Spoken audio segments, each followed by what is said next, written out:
And there we go. We're live.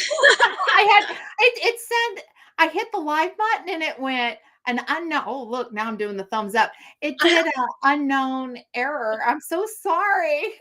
Something just tripped. Say hello to everybody in the Welcome. chat to make sure you guys can see us, but I think we're good now. What a day. What a day. Welcome to Talk About a Tuesday. Yes. Oh, I am so glad you're here. I'm Karma with Lewis Acre Farm, and this is my beautiful co-host. Hi, I'm Glenda from Grace and Fire. And tacos are not required, but if you've got them, chow down because Exactly. oh, I just barely finished breakfast before we got to Oh go no. live. I mean, I inhaled breakfast. It's been a Oh. day. It's been a day. Mm. But it worked out in the wash, which I didn't get to do. But Oh my goodness. I'm gonna take this green screen off. It's driving me crazy. I was playing with my settings with Jesse and Lisa and I'm like, oh look, there's a green screen. Let's play with it. We're gonna turn it off. So, aw, hey sweetheart. Aw. this is Bubba. And Aw. he's getting to be so sweet and so loving, and he's so fluffy, and he's good for stress. Aw. As he bites your finger.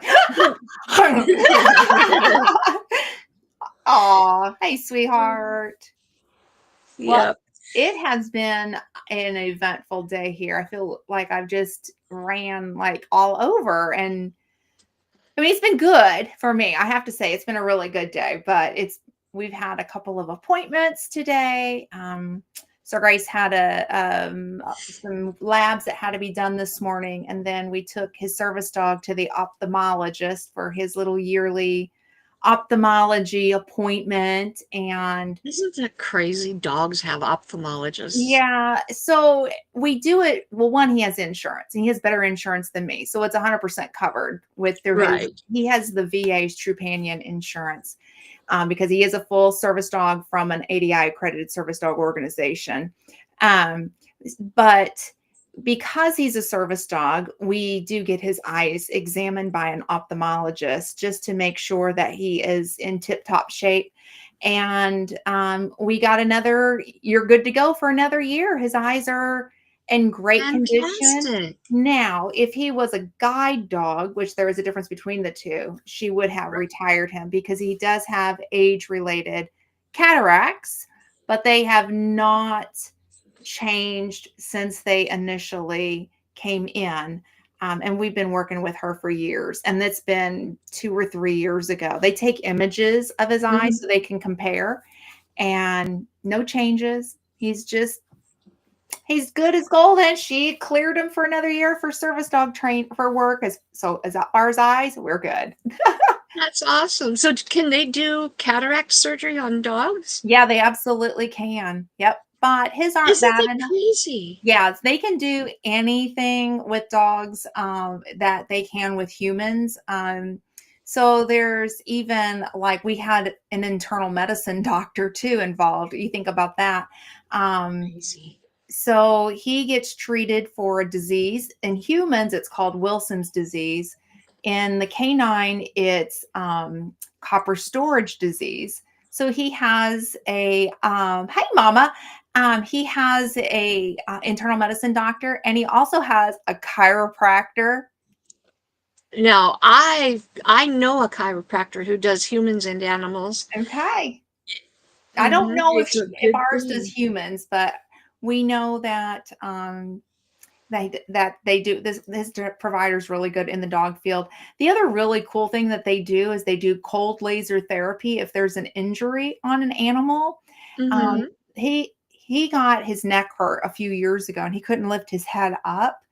And so we took him to the chiropractor. And so she suggested cold lasers therapy to help him recover faster. And I watched his little head go straight up, and you could tell he was just feeling good, like his whole body was feeling good. Mhm. So last year I had bicep surgery, And my surgeon, my orthopedic surgeon, is the number one surgeon in Kentuckiana. I was so blessed by having him because I have full range of motion in my shoulder now. And Awesome. he recommended cold laser therapy. It's new to the humans, what this same technology that they do in the canine industry. It's new, well, I should say it's newer with humans. And so whenever he was like, well, let me tell you about it, I'm like, well, actually, the puppies already had it through, and I know it works. I know it's not some voodoo type thing, and it's meant to help heal, your body from the inside out. And I want full range of motion. And so, because of the dog, I went and got cold laser therapy, but not at the dog's vet hospital. I wish I could have. It would have saved me so much money. Humans were expensive, but with the doggos, no. Even what the insurance paid for that. Yeah, it's cheaper to be a dog and have cold laser therapy. Yeah, I'm sure. Yeah. But anyhow, so yeah, they have all kinds of providers. There's a cardiac center that we pass for cats and dogs. So if the animals are having heart attacks or heart problems, they can go to the cardiac center. Um, yeah, he has had an oral surgeon, like not just his vet, but like an actual oral surgeon. So anything you can think of in the human world is in the dog world and in the cat world as well, because they see cats as well. I Wow. always say dogs because that's where my brain is at, but they do Right. cats as well. Yeah. In the Yeah, it's pretty animal interesting. world. Yeah, yeah, it's pretty interesting what's out there. It's fascinating. I'm But sure that it's probably more prevalent in an area where there is a vet school nearby. I would say, yeah, maybe. I don't know. I don't live in an area for a vet school. Our vet school is about 2.5 to 3 hours north of us. Okay, but here in the Boise area, Yeah. our nearest vet school is probably in Washington. Okay. Yeah. Well, our Um, providers are more trained elsewhere than here because our big one is Purdue University is our big one. right, but you do have a vet school within driving range. 2 or 3 hours. I would But say that's I'd still like to driving see range. I'd like to see how in comparison, like what kind of specialties are in that area. That would be interesting. I know that they deal more with farm animals with Purdue University because they're Hmm. more on the agricultural side of things up there. Hmm.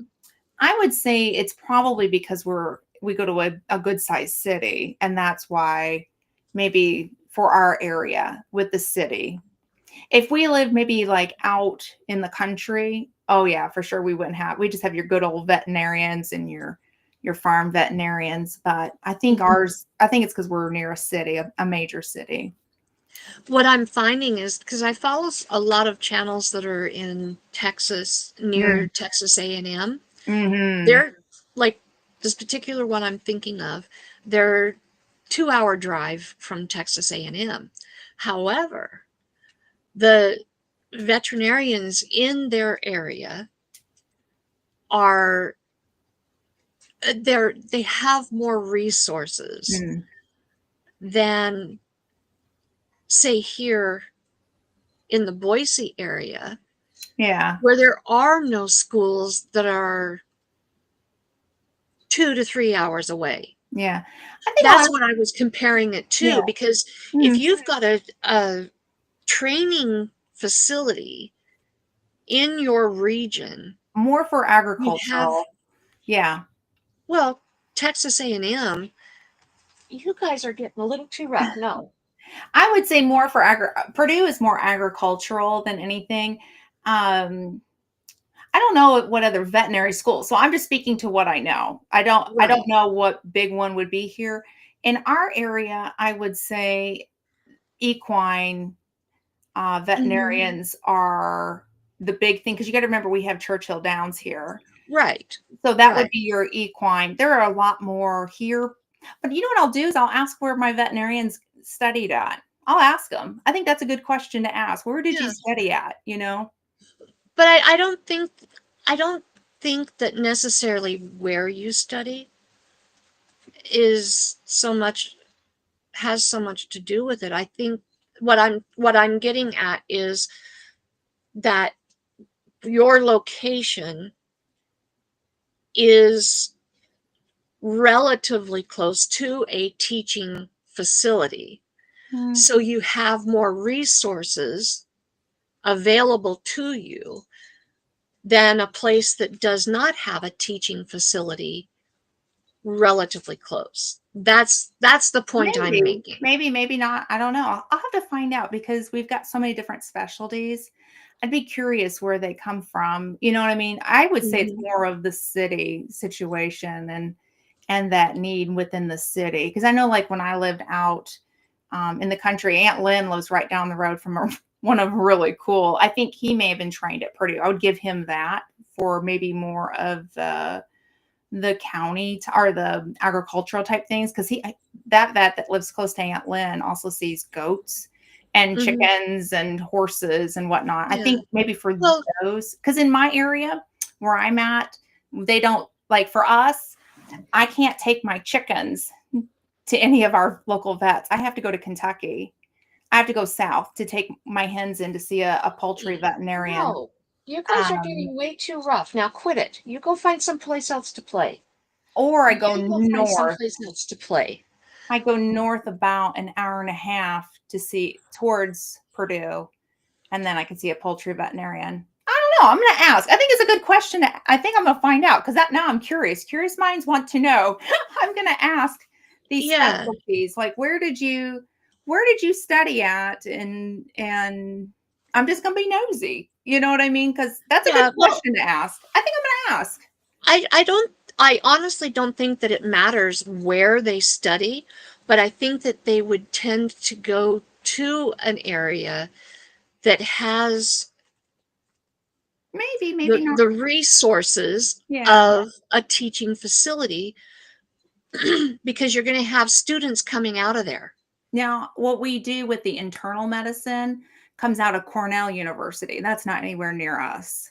Hmm. So we're working with a lead for the copper storage disease. We have the lead internal medicine doctor who Hmm. works with our veterinarian, and that's out of Cornell.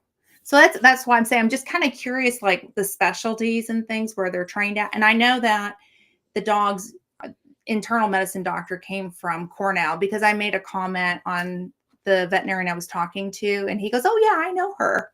I know her well. She's a colleague," and really interesting. But I'd like to know where the specialties are done. That would be really Uh, cool. Like I know internal medicine, Cornell University is where you want to go for the canine side of things.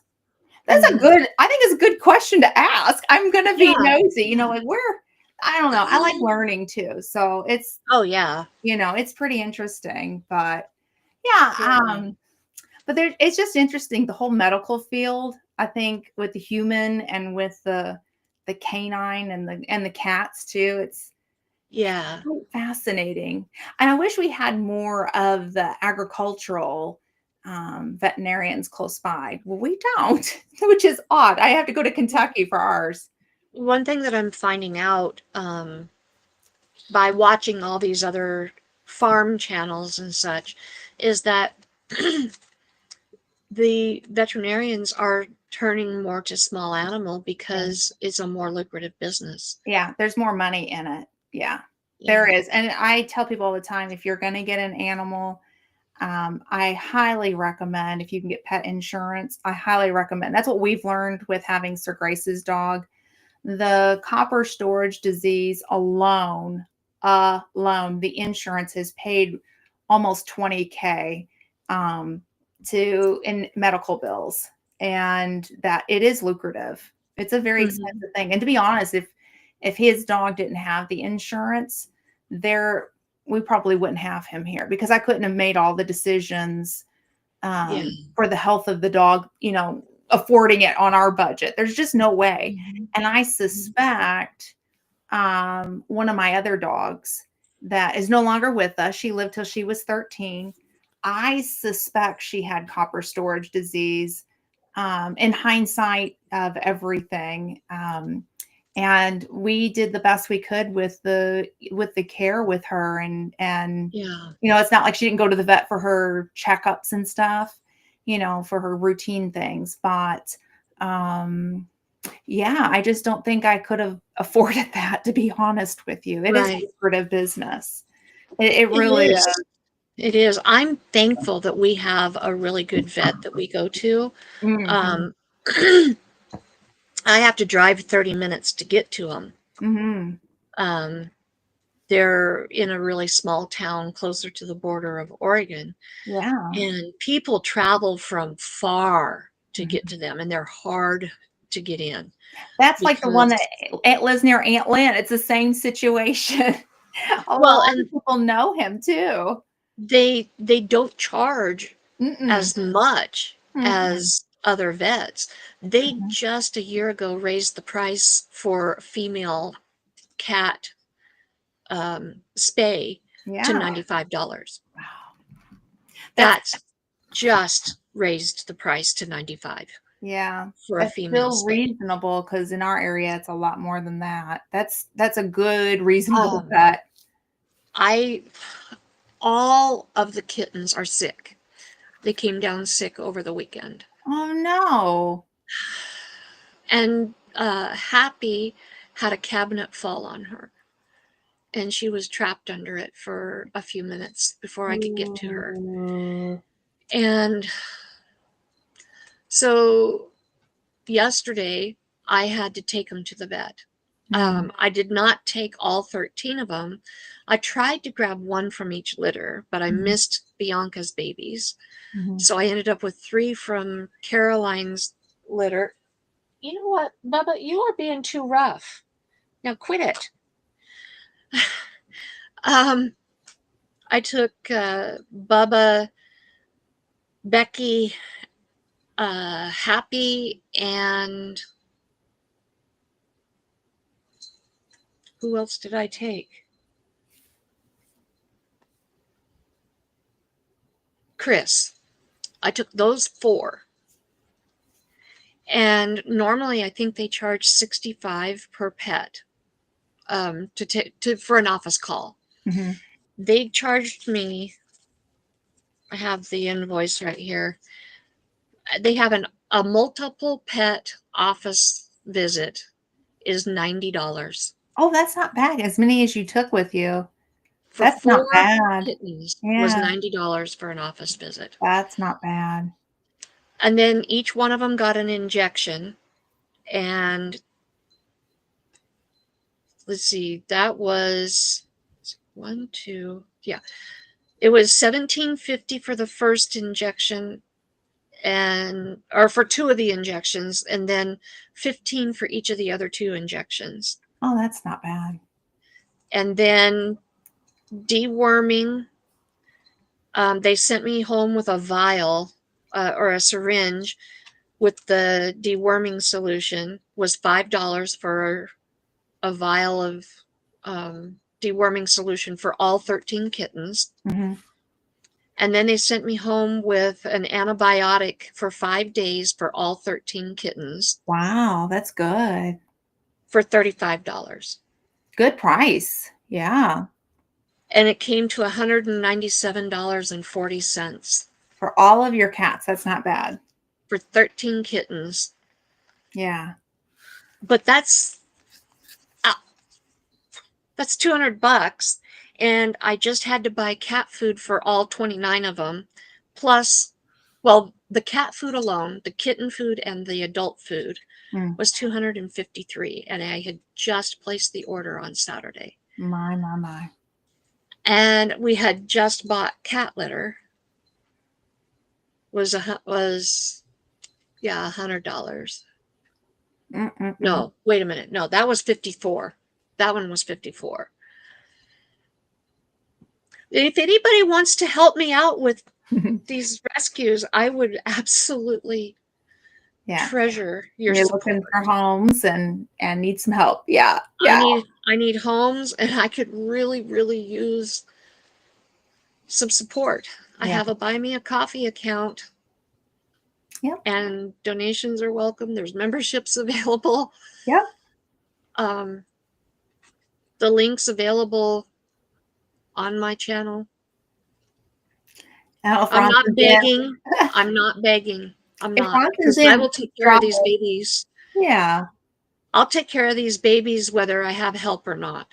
Yeah. Yeah. But I just gave you an example of what I spend Yeah. to make sure that all these babies get fed. Now, to be fair, 6 of the cats are my personal cats, and we are probably keeping Talia. Mm. So make that 7. Mm-hmm. But that's still 22 cats Mm-hmm. that are not mine that Mm-hmm. I'm caring for because I'm not turning them back out to Yeah. reproduce and to fend for themselves. Right. I Right. won't do it. Right. Right. Ronson, if So, you're in, drop the link. Because I can't get to it right now. If you could drop the link, I'd appreciate it. Well, let's see who's in the chat so we can say hi to everybody. And first in was Miss Becky Benton. She said, hi, everyone. Hey, Becky. Thank you so much Becky, for being here. And then, did you get an apple pie from my mom? An apple pie? Are you talking to me, mother? If that's from where's you, mine? where's our apple pie? I didn't know we were getting apple pie. She probably forgot. And speaking of her, 'cause I'm harassing her. Hello, ladies. I'm cooking Hi, dinner. Lynn. Oh, that's my mother, Anne. Anne. Yeah, my mom is Anne, that's Anne. right. So, hey, The mama. one Lynn has it says her name on the front. Yes, it does. My bad. Sorry, Yeah, Anne. that's okay. And then next in Hey, was Joe. hey Joey. I'm so glad you're here. Thank you so much for being here. And everybody's saying hi to everybody. And Mr. Randy slipped on in here. Hey Randy. Hey, Randy. I hope you're Randy, having a I yes. have a question for you. I have not heard from you. Gave your prize to Melita, I believe is her name, and I mailed that package out, but I never heard back to make sure that she received her package. Do you know if she received her package or not? Well, last week, Alfonso gave his, I'm not sure I can say who it was to, but it went out today. He paid it forward. So Yes, he did, I and don't know if I'm allowed to say who, but somebody I maybe. have not been able to mail that one out yet, but I do have the address and I will be getting it shipped. Oh, so he didn't There's pay it a forward whole too. fiasco Yeah. that's occurred in my life That's okay. since That's then. okay. So I Well, have not been able to get to the post office, but I will. oh, there it is. There it is. Thank you, Thank you, Ronson, for Ronson. helping me out. I appreciate that. Um, I didn't know. Okay, so you got the same one. I'm not sure that we're supposed to say who it's. I don't know if it's a Yeah, surprise or not, but or he paid it forward, and he that was paid so it forward. sweet.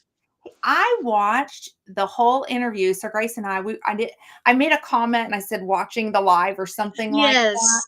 But I didn't go back and say anything. So I thought, well, gosh, I'm going to be on the show tomorrow. I can talk about it.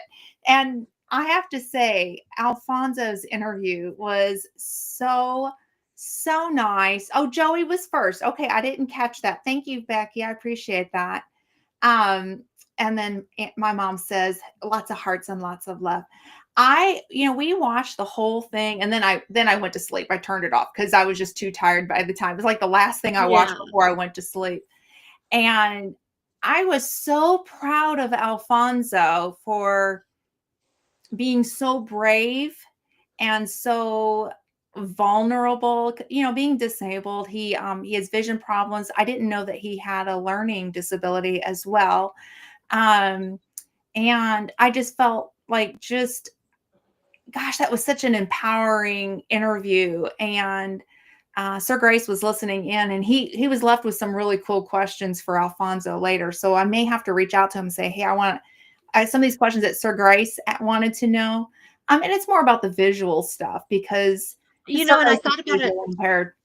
I thought about it after the fact, and I thought, why didn't I ask him questions about his That's vision? okay. That's okay. I was so pressed for time that day. Oh, I it's was okay. actually almost late for the interview, Oh no. and Well, it was such a good one, and I was so proud of him.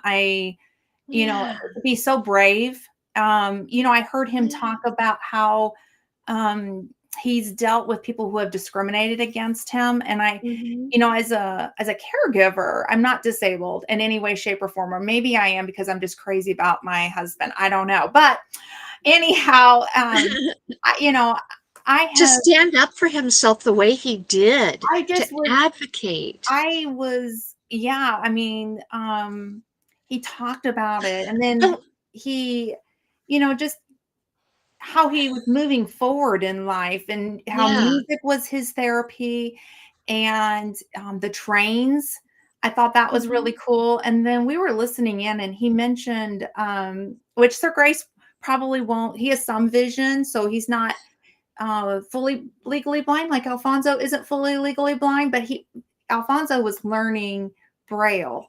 And he Mhm. made the comment how that there is a 3D printer. I don't know if it's a nonprofit or a company. I was a little bit confused on what it It was. it does, it's a .org, so Okay, I'm so it's assuming an organization. Okay. yes, And and so it's they offer free services for 3D printing yeah, to I the thought that blind. was so cool, and he was showing the different things, and then he was doing his braille, and Mhm. I just thought, "Oh, I love that." But, there were Sir Grace had some questions, and just to see if maybe he could, touch in on I think maybe that camaraderie type, thing, like, "Hey, had you thought about this, or have you tried that?" Or what, like and more of a learning, like, he wants to learn from him, kinda like and maybe share some Yeah, insight.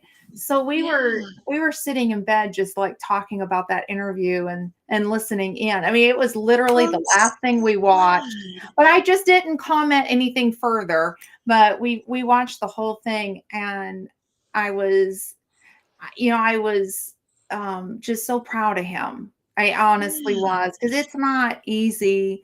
I And learned so much from Alfonso, and yeah, that's the whole point of those interviews is to learn about the creator themselves, mhm, to learn something that you didn't know. yeah, yeah, And he and I really connected when yeah. we got to talking about the productions and the radio television aspect of things, Mhm. because a lot of people don't know that he is college educated Yeah, yeah. and that he holds a certificate Mhm. in production. Yeah. Yeah. And you know that's the kind of thing that I want to do with these interviews, if I can just get people to Yeah. agree to come and do Yeah. them. Yeah. And like I pre-recorded that at Yeah. a time that was convenient for him. Yeah. And I'm more than willing to do that for Yeah. anybody. Yeah. Um and I was so excited to learn more about him and to understand him better. Yeah. I thought it was fascinating. I mean, I started the show off talking about a service dog, but he mentioned how um businesses can discriminate against service dogs and a lot and I he didn't elaborate a whole lot on that one. I wanted to add to his point on that one just because I have 10 years of experience with a service dog in my home. So unfortunately, we have a problem in society that people will slap a vest on a dog on their pet and they Mhm. take their dog out into the community, and it's a service dog, and what they don't understand is that they're actually hurting the people that Who really need it? rely on a medical assistant. And so what the businesses have done, because they're afraid of a lawsuit, is they don't ask questions, and that's what Alfonso was talking about. They don't ask those 2 questions. Is that a service dog, and what services does it provide? But the other thing is, and I come in with as caregiver, get to see this, "Oh, but you have rights as a business." And I take them to the ADA, and I'm like, "You get to ask those 2 questions," and I welcome them. My husband Mhm. welcomes them. But if that dog poops, pees, barks, is unruly, you can escort them out of the building. If they bite somebody, escort them out. But you must offer services, what, like if they're coming in for a restaurant, you have to escort them out, let them leave their dog out, and then say, may I get you something? You know what I mean? May I help you? Right. Then you can. And that was kind of like the second point with what Alfonso, he kind of mentioned it, but he didn't go into details on that. And Yeah, then and I tried to tell him, that um, it is the ADA that governs what businesses can and cannot do. right. But businesses And are afraid, in my 10 years of experience, businesses are afraid to ask that question. And the other thing is, like, when my husband and I have gone to DC, we have, you think the capital, right, where the law was written into, and Senator Bob Dole is the reason why we have the ADA.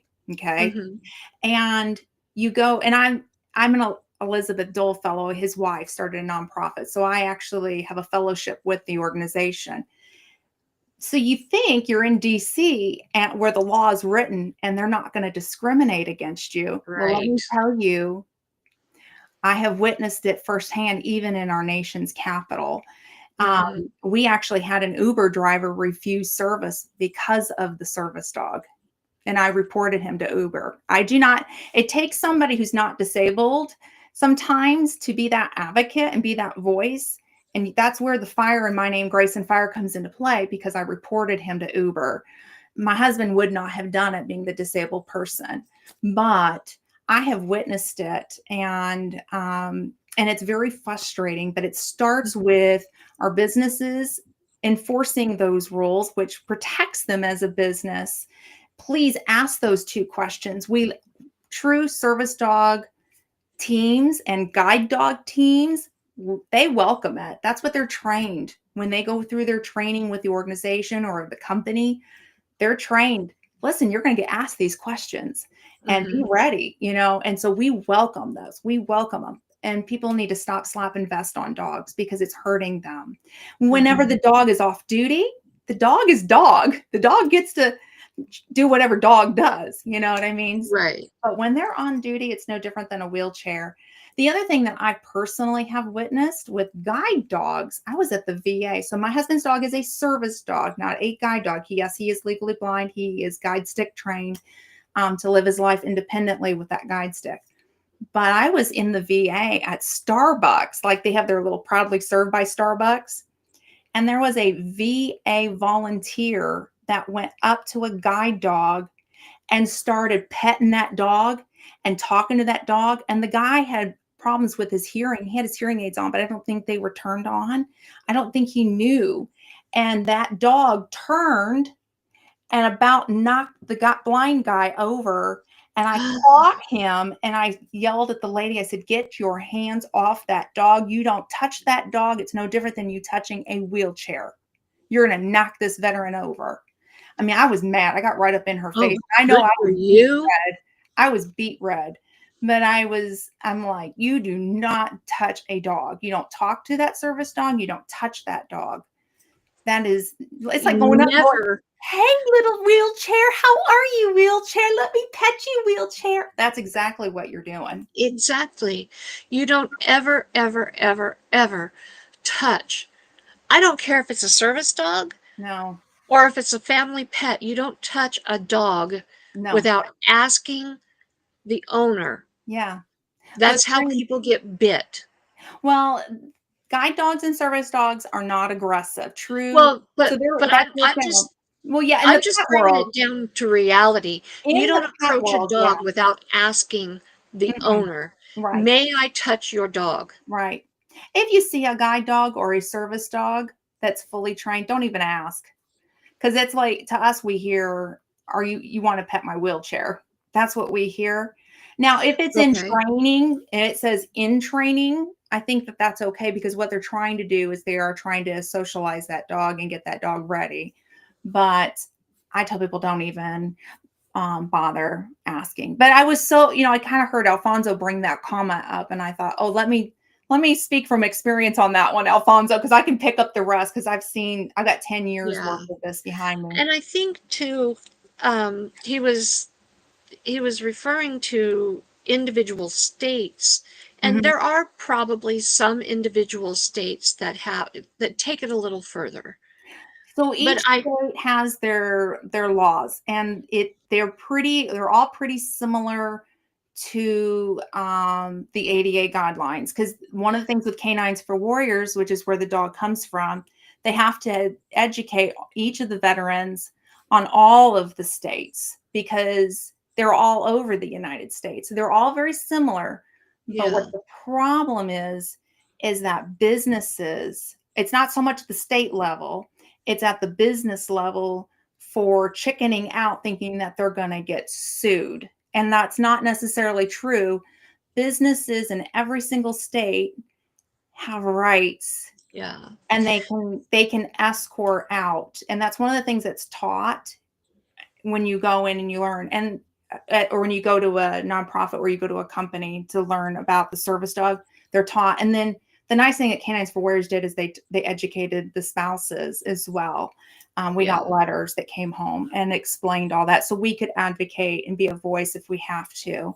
yeah. Um, I think though that he was probably mistaking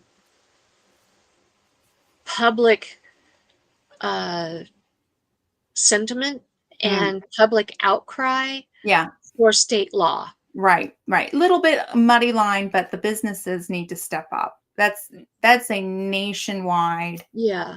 problem. Um, because he was saying that in New Mexico, that if a business dares to ask, that they'll be shut down and run out of That's a business. public perception because That's a public, exactly. That's what my point was, is yeah, that it's a public maybe perception.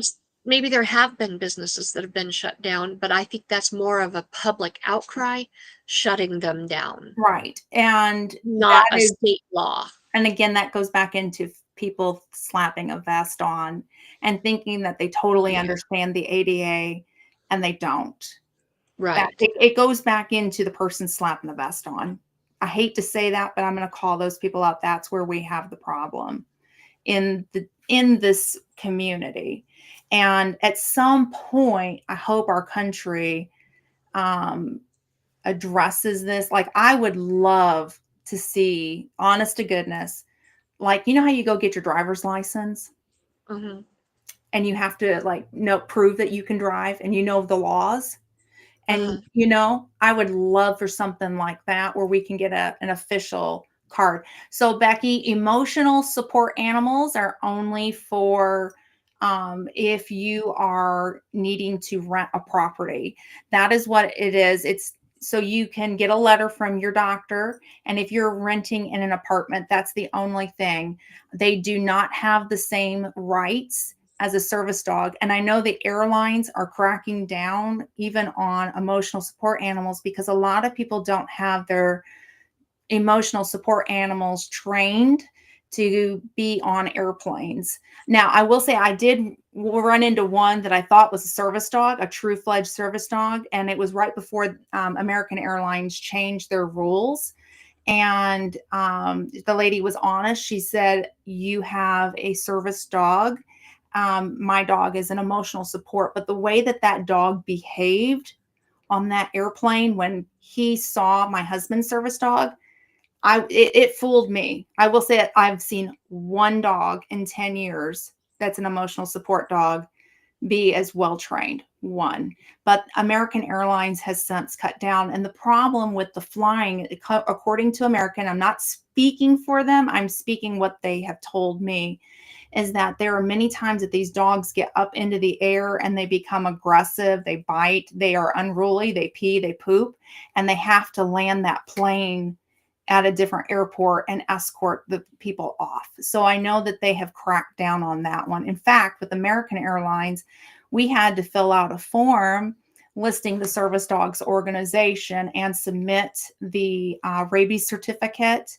And then we were given a case number. So when we fly with American, I have to pull that case number up to say that we've already filled it out. In fact, we're getting ready to fly again in August when we go on our cruise, and I'm going to have to find out. It's a different, I'm not going to say which carrier it is, but I need to find out what the carrier requires as far as is for the dog to fly on that airline. But I usually fly American. That's the one that, because of where I end up going with the work that I do as a volunteer, I usually use American. And yeah, so they've even cracked down. But emotional support animals do not have the same rights as a full-fledged service dog. But now they do have their purpose. I mean, because I think, people who have anxiety and living in apartments, if that's what comforts you and you feel at peace, I don't think you shouldn't have it. Alfalfa is a post-traumatic stress dog for me. Okay. That's what I was going to bring up, because there are people, I also deal with PTSD. Hmm. And what about when, for example, going out into the public Hmm. and you happen to have your animal with you? Hmm. Um, Now, I have had just a tag Hmm. for my dog when I used to use her. Right. I don't hardly ever, ever, ever take her anywhere with me. Right. And very rarely took her with me. But when Mhm. I did take her, I had a tag um, on her harness. I didn't ever use a vest, and I Mhm. differentiated between it. And she was also very well behaved. But I didn't ever pass her off as a service animal. Right. Right. I know there's those who do, Right. Right. Not the same thing. but if you're using the emotional support animal as a comfort when PTSD strikes, So they do have training for PTSD. PTSD under ADA is a service animal. However, must be trained. So there are 400 hours of service dog training put into the dog per task. Per task. And so if you have your dog trained properly for PTSD, yes, under ADA guidelines, that is considered a service dog, but must be trained. If you're just kind of going, oh, it's just comforting me, because comfort is not, that's an emotional support. There is a, right? but if they are doing a task to break you of PTSD, not the comfort, but to break you of it, then it can be under. Yeah, here's the thing, properly trained service dog. Point to what Glenda's saying. Yeah, it must be properly trained. And PTSD under ADA guidelines is a service dog, but must be trained, not for comfort. Again, not for comfort, but as a task to break it. Yes.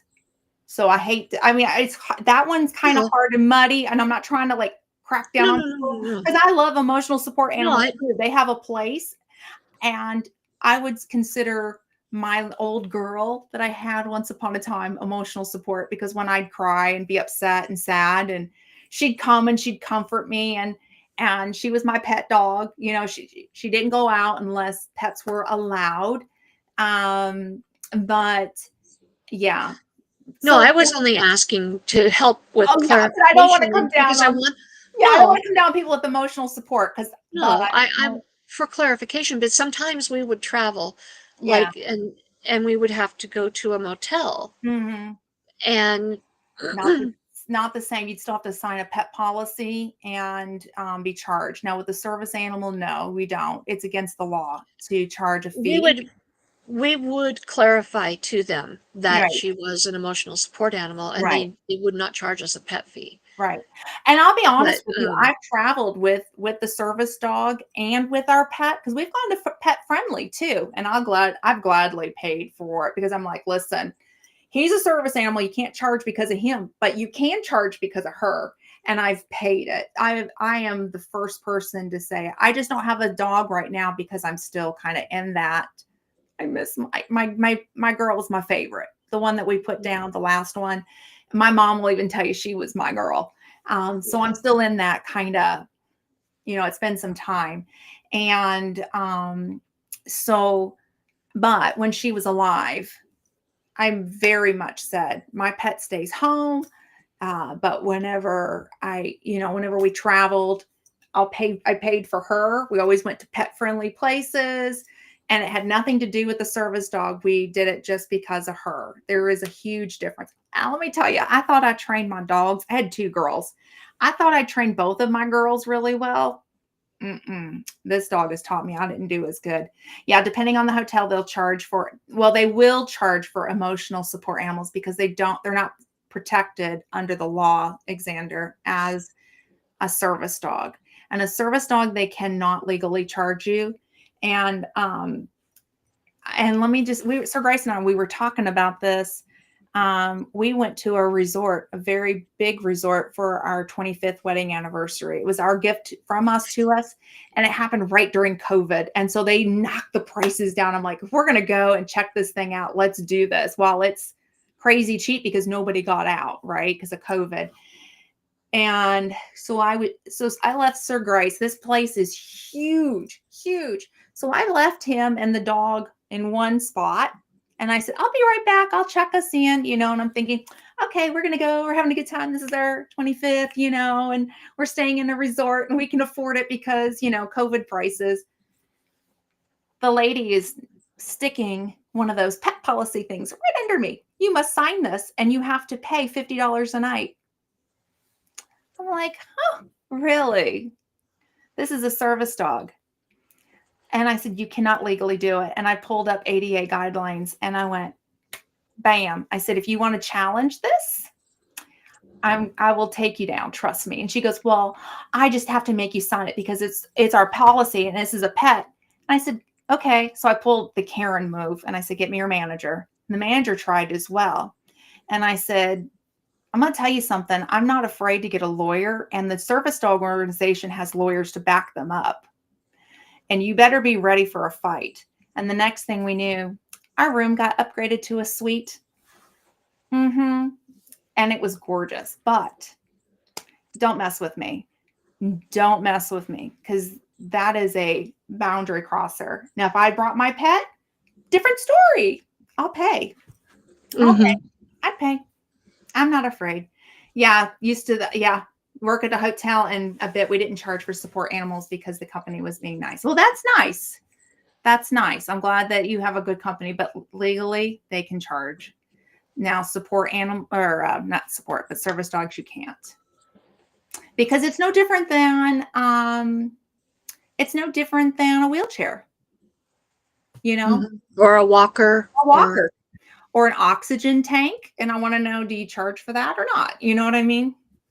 But anyhow, I didn't mean to go down that tangent. I hope that helps, Becky. No, it's a good conversation to have. It is. Because there is a lot of misconception out there about, There is. And we're getting down to the wire where this cruise that we're taking is going to be the dog's last big hoorah because we are getting close to retirement with him. Now, with that said, he's, other than the copper storage disease, he's super healthy and he plays like a puppy, and he still does his tasks. He still passes with the public access tests that are required by the organization. Everything is good to go. We are good, but we're also being realist, and he is an older gentleman, and we don't necessarily want to fly with him a whole lot more after this. So this will be his last big hoorah, and our thank you to him for his service. He has saved Sir Grace's life so many times. In fact, just kind of forgive me if you ever see me mute and you're really serious, Karma, like last week talking about prayer, and I'm trying not to laugh because the dog is opening the door to come in to get me, and the way he's doing it is making me laugh, and I can't get up just to go do what's wrong. The dog is smart. The dog is smart. He will come and he will circle me if there's a problem. And so I have to pay attention to that. If you ever need to go, just give me a thumbs up or something, and and you leave if you need to leave, because Sir Grace comes first. Well, I apologize if I seemed like I was smirking while you were being serious. Oh, no. But he was opening the door, and I'm like, and the way that he was doing it, I knew everything was okay because I can tell. But Yeah, he demanded to come in, and he sometimes has to check on me. Wanda and Kendra, I'm sorry, Oh I yeah, saw you sorry. come in, Let's say Kendra, and hello, I didn't interrupt, Kendra. but Hi, Kendra, and hey, Wanda Wanda. Henley. I caught you live the other night. I was on, you were on my TV, Wanda, and I just saw you guys chatting away, and I was in there for about 10 minutes, and I need to go back and smack that like buttons and make a comment on your video. I got to do that after I get off here. But I did watch you guys for a little bit the other night when you were live. And then, of course, if you could please, whichever one you're on, smash that like button, please, because Nightbot's doing it for me. And now Nightbot needs to go over. Hey, Nightbot, go over to Lewis Acre Farm and smash that like Hey, button too. if you are on my channel, um, which to clarify, which we didn't do at the No, beginning, we didn't. Go this ahead. Go ahead. is actually my show. It Glenda is is. hosting it right now, um, uh, because she has Restream. Mhm. Um, but if you are on my channel and you type exclamation blessed, Nightbot will drop your link if you have a channel. So, Awesome. Awesome. Awesome. And then we got my second service dog while I was still working with my first. They pick up one another's habits and often repeat things that aren't trained in the training courses. Yeah, I have heard that before. I actually asked Sir Grace what he wanted to do, and he has made the request that we take time. Um, and I'm going to go with whatever Sir Grace wants. I'm not going to yeah. go into his disabilities here because that is private. But I want to make sure that I allow him to be in charge of how we get the next dog, timing and all that goodness. But I've heard that actually before as a recommendation, and I actually did present that as a suggestion to him. But we are going to take some time. But the dog is still healthy. The dog is still healthy, so we're not Yeah. saying goodbye to the puppers anytime. At least let me get that's real wood I'm knocking on because I want the real stuff. But yeah, Wanda, just try typing in exclamation blessed and see if um, it works. if you're It on did for Kendra. now, if you're on Grace and So, Fire, which I think she's actually on mine, pop oh, okay. over to Lewis Acre Farm because it's not going to do it on mine. Or yeah, because I've got mine all messed up and I'll get mine fixed. But let's see here. So I see this comment. You must have gotten your soaps. Was it soap that you won? What did Kendra win again? She won the elderberry syrup. Elderberry. Oh yeah. Yes, and she was sniffing it all over the place when she opened it on her live. Oh my gosh. Oh my goodness. It wasn't it just heard me break the note. Oh yeah. Oh yeah. I saw that Jesse got his soap butts. Yes, he did. Hi, sweetie. Let's see. I was still in This is school, so I had Chris. enough. Yeah. Chris is saying hi. Hi, Chris. You a cutie patootie. Let's see here. So, yeah, so you were in school when you had your first one getting older and it was time to retire. Yeah. We are at that point where the organization did reach out and have a conversation, and they said to Sir Grace, when you're ready to retire, we support you. It's a whole thing, a whole process that they do legally and with the organization. So he already has that support, and they're ready to assist him when he's ready for a new service dog. All we have to do is resubmit the Mm. doctor's prescription for, Wanda, you've got an X in there. Take the X out and and then try again. and Becky, can I also make a suggestion? I'm sorry. How would I get an alfalfa in classes for that? I recommend ADI service dog organizations just because they've already gone through the accreditation. Like flying is a federal thing, so you have to go through TSA and all that. Or public transportation. I mean, that's like top notch. if you type in ADI, and then I'll just type it in the chat, ADI service dog organizations. I recommend going that route. But if you're not going to go that route, reach out to the dog training facilities in your area. Yeah, you're on mine, Wanda. So pop over to Lewis Acre Farm Karma, and you can do it there. But Becky, if you look up dog training services in your area, if they don't do it for service dogs, they will send you somewhere too. So I would recommend that. It is pricey to have your dog trained properly. They're also going to be looking at the behavior of the dog because they're looking for certain temperaments. So please don't take this like I'm saying this to you. I just say this to everybody. And so it's a blanket statement. It's not personal, please. Do not be offended if they say that your dog's temperament it does not match for service dogs, because they're looking for that they're looking for a certain behavior and that certain training mentality. So I don't know nothing about your dog. I know nothing. So please say, but I don't want anybody to get hurt feelings too. And so that is always a possibility, but your dog might be good for service dog training too. So don't take it as a no, investigate it and take it forward with somebody who knows what is good for out in the public, and also Do protect they too. do they look at the age also? They look at the age, and depending on the tasks that they need to train the dog for, they're going to look at physical. Like we have a mobility assist. He's mobility assist and medical alert. So for the mobility assist, they're not going to take like a Chihuahua and say, okay, that's a mobility dog that when you fall, that dog's going to pick you up. You know what I mean? Like I have to put some realization here. And then I'm just picturing that. here's your mobility assist dog, that little itty bitty chihuahua gonna pick you up. I'm picturing a little teacup chihuahua helping like Ronson, who's 6'3", There you go. 100 pounds. I'm X 100 pounds, Yeah. Yeah. So I Uh, mean, I just have to say these things.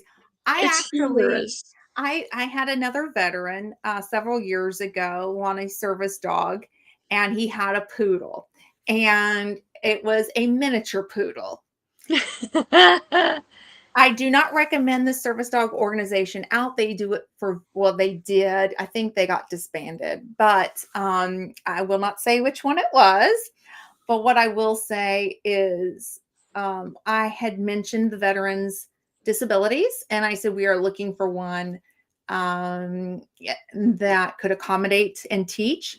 And they said, oh, the veteran has a poodle. And I said, yes, it's a miniature poodle. Oh, well, we can train the dog for a mobility assist. And I laughed and I hung up on them. And I said, no, ha ha ha, click.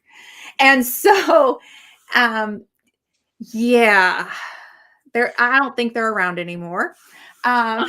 Mary with Blessed to Crochet Yes. has quite a story Mm. about how they went about getting a service dog, and mentions about you have to be extremely careful who you go through. Mm-hmm. They were out $15,000, I believe. Or no, it wasn't 15,000. That's what it was going to cost to get their dog for their daughter. Mm-hmm. Well, that's a They good were price. out a number. They were out a number of thousands of dollars because of an organization, if you want to call it that, who scammed them.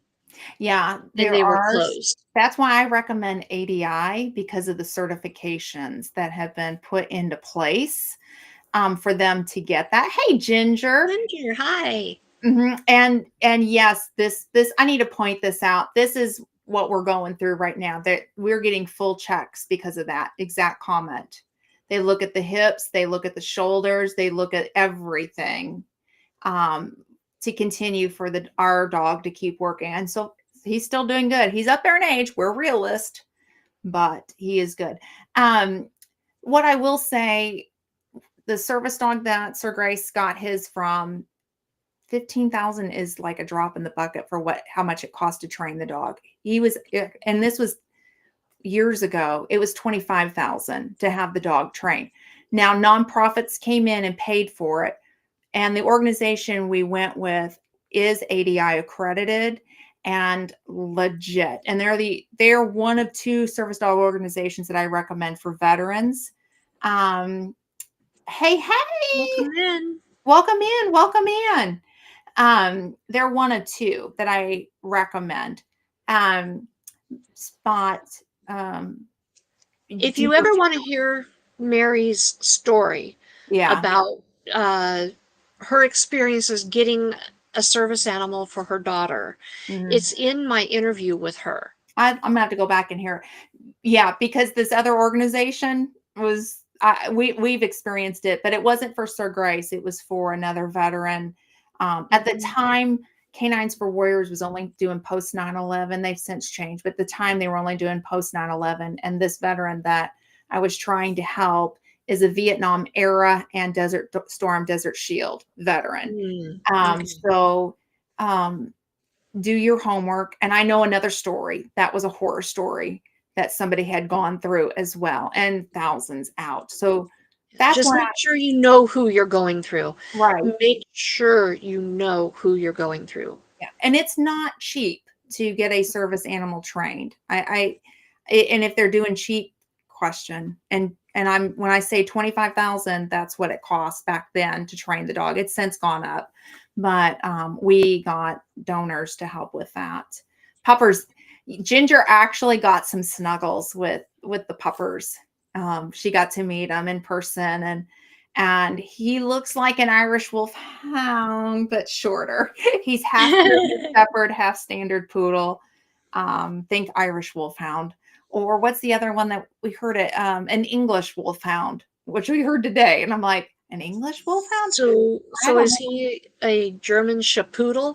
They call it a shepadoodle. Shepadoodle. A shepadoodle. I do not I like recommend Shapoodle better. a poodle. That sounds like a little bougie. The shepadoodle.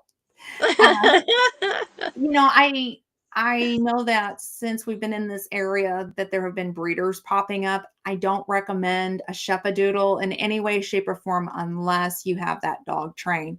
Because off duty, they are nutcases. He is like Tigger, bing, a bing, a bing, a bing, a bing, and then he runs off our Amazon driver and I am, God love him. I'm gonna have to leave our Amazon driver some snacks or something and say it's okay. Have a snack from the service dog because he's being crazy. Um, and the other thing I want to address is that service dogs do get downtime. I hear the comment, "Oh, I feel so bad for that dog. He has to work," and I'm like, "Why? Because he's spoiled rotten off duty." I mean, he gets all the treats and all the toys. I got a little lucky with both my dog strays. Yep, a lot of yeah, that's possible. I didn't deal with all the paperwork, so I don't know who he went there. I just remember and all. Yeah, yeah. Canines for Warriors uses dogs from the shelter too. If they meet that standard set of rules and requirements, yeah, a lot of them are from service dog or from And shelters. what a wonderful way to save a dog. Hmm. And if the dog fails out, the dog does not go back to the shelter. They run their own adoption. And you have to fill paperwork out and you have to be screened by Canines for Warriors. So, That's cool. yeah, yeah, it's a really awesome program. I got to actually talk to the founder. Her name was Sherry Duvall. She unfortunately lost her battle with cancer. But when Sir Grace went down to Florida, it was at the original house before they built their big campus. Hmm. Um, and I was a little concerned about sending him on a plane by himself. And she assured me that she would be right there for him and she would check in, do her little mom check-ins. Everybody called her mom, and she was amazing. She was right there for him, greeted him when he got off the plane, hugged him, loved him, welcomed him into Canines for Warriors, and she did her check-ins with me. Hey, he's good. He's good. He's good That's about awesome. this. And I wish I could have met her in person. Mhm. She was very lovely. And yes, may she rest in peace. She was a hero. She started the organization um, because her son, Brett, um, worked with the army. Now, he was not in the army, but he trained the dogs out, the military working dogs. He trained them, and he went to Iraq, and he embedded with the army as the dog trainer. And he came back with PTSD and was having problems, but couldn't get the services as if he was a veteran, right? Or service member. Mhm. And mom said, "Hey, Brett, had you ever thought about training service animals for our veterans with PTSD?" And that's how the organization began. It's Oh, because that's he awesome. knew he could do it, he could train the dogs. And yeah, it was born from then. And they have corporate sponsorships. Sir Grace's Puppers is sponsored by Johnson and Johnson. That's who paid for his training. Nice. Yeah, it's really interesting. I am so sorry I've gone down this down This this has been a really, really informative conversation, and I think that a lot of people will benefit it from going back and rewatching. I hope.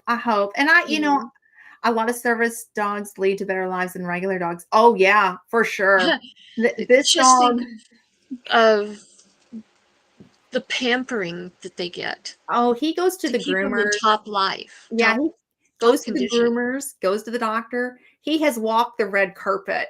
I have to share this thing because, like, this dog has done it all. He has met so many people and has been loved on by so many people. He stuck his tongue down Senator Elizabeth Dole's mouth. Ew. I looked at her and she goes, "Glenda, you've been to my house. I'm a dog person. I've met both of her dogs that she had. Well, at the time, she had two, and one of them has since passed. But she said, you've been to my home." And I'm like, "Yeah, I have." But I was like, "Oh, he So he stuck it French kissed a senator. right in the mouth." At least it was a good one because I love her to pieces. I can't say enough good things about Senator Elizabeth. Anyhow, and then has been loved on by Chef Robert Irvine. On the red carpet, he met Lieutenant Dan, Gary Sinise. And so then when I met Tom Hanks, I said, "Well, Lieutenant Dan loved on him, and we've got a picture to prove it. Can I get a picture too?" So he's gotten his picture and um, with Forrest Gump, as I like to say, and has been loved on by Forrest Gump. Uh, Oh, yeah, wow. he's some hot stuff, and we travel. Listen to you name dropping. Well, yeah, I mean, I do some volunteer work within the community. The I reason, know, I'm just oh, that's harassing okay. you. The reason he got to meet uh, Gary Sinise and Chef Robert Irvine and the Beach Boys, and he's been loved on by Medal of Honor recipients, which are pretty cool too. Um, Yes. it's because we had our story filmed, my caregiver journey, and I was representing the Air Force Association's Wounded Airmen program, and they were raising money for the caregivers of our airmen, right, Mhm. to be able to help support in that way. And so we flew to Dallas, Fort Worth, Sir Grace and I, and one of my kiddos, and they shared our story in front of 5,000 people. So, Wow. and then that wasn't including what was online. And so then immediately following, I had to give a speech in front of all 5,000 people. And when they filmed my story, I was crying. And of course, it's the ugly cry. And I'm standing backstage listening to this because they let me preview it. So I knew what was coming. And Chef Robert Irvine was backstage. And he's a happy cusser when you get around certain people. But he kept going, in love you. I love you. I think you're awesome. And he just kept making me laugh because he knew I was listening to my sound and I was crying. And I'm like, why did they film the ugly cry? Why? Because they hit a nerve with me and they filmed it and they used it. And so how am I supposed to go on stage? So the gentleman that introduced us, he said, I wish you could see what the families go through backstage because I got to experience that with our next couple. And so Sir Grace and I, and my son, and then our representative from Air Force Association, we all walked out together and Oh. gave a speech. So that's why I got to Hey, do it. Lori. But I'm not name dropping because of me. I'm just because the dog is cool, and I I get to know hang out that. with this rock star, and I'm I'm just his fan club, and I just give him treats, and I just keep him all like calm down. So, but yeah, they it's cool, and so I like to laugh that the dog is snacks. Made my cat look like Cinderella. My cat's greenies are snacks. Dogs got strips of cooked steaks. Oh yeah, our dog gets really good stuff. I wish StreamYard would show what that is because I know what that emoji Yeah. is.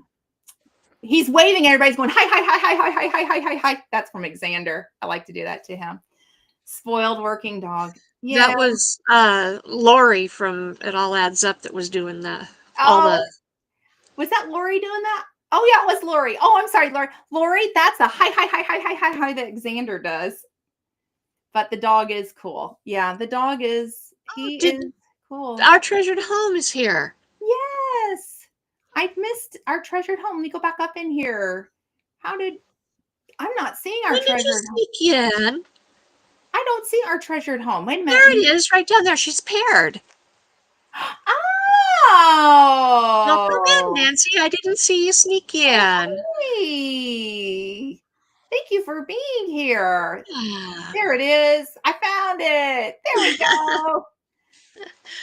Yeah, but Mm. anyhow, so this dog is like the cool thing. I mean, it's amazing. Hi, sweetheart. Hi, sweetie. This Only is my little star. She's a little starlet.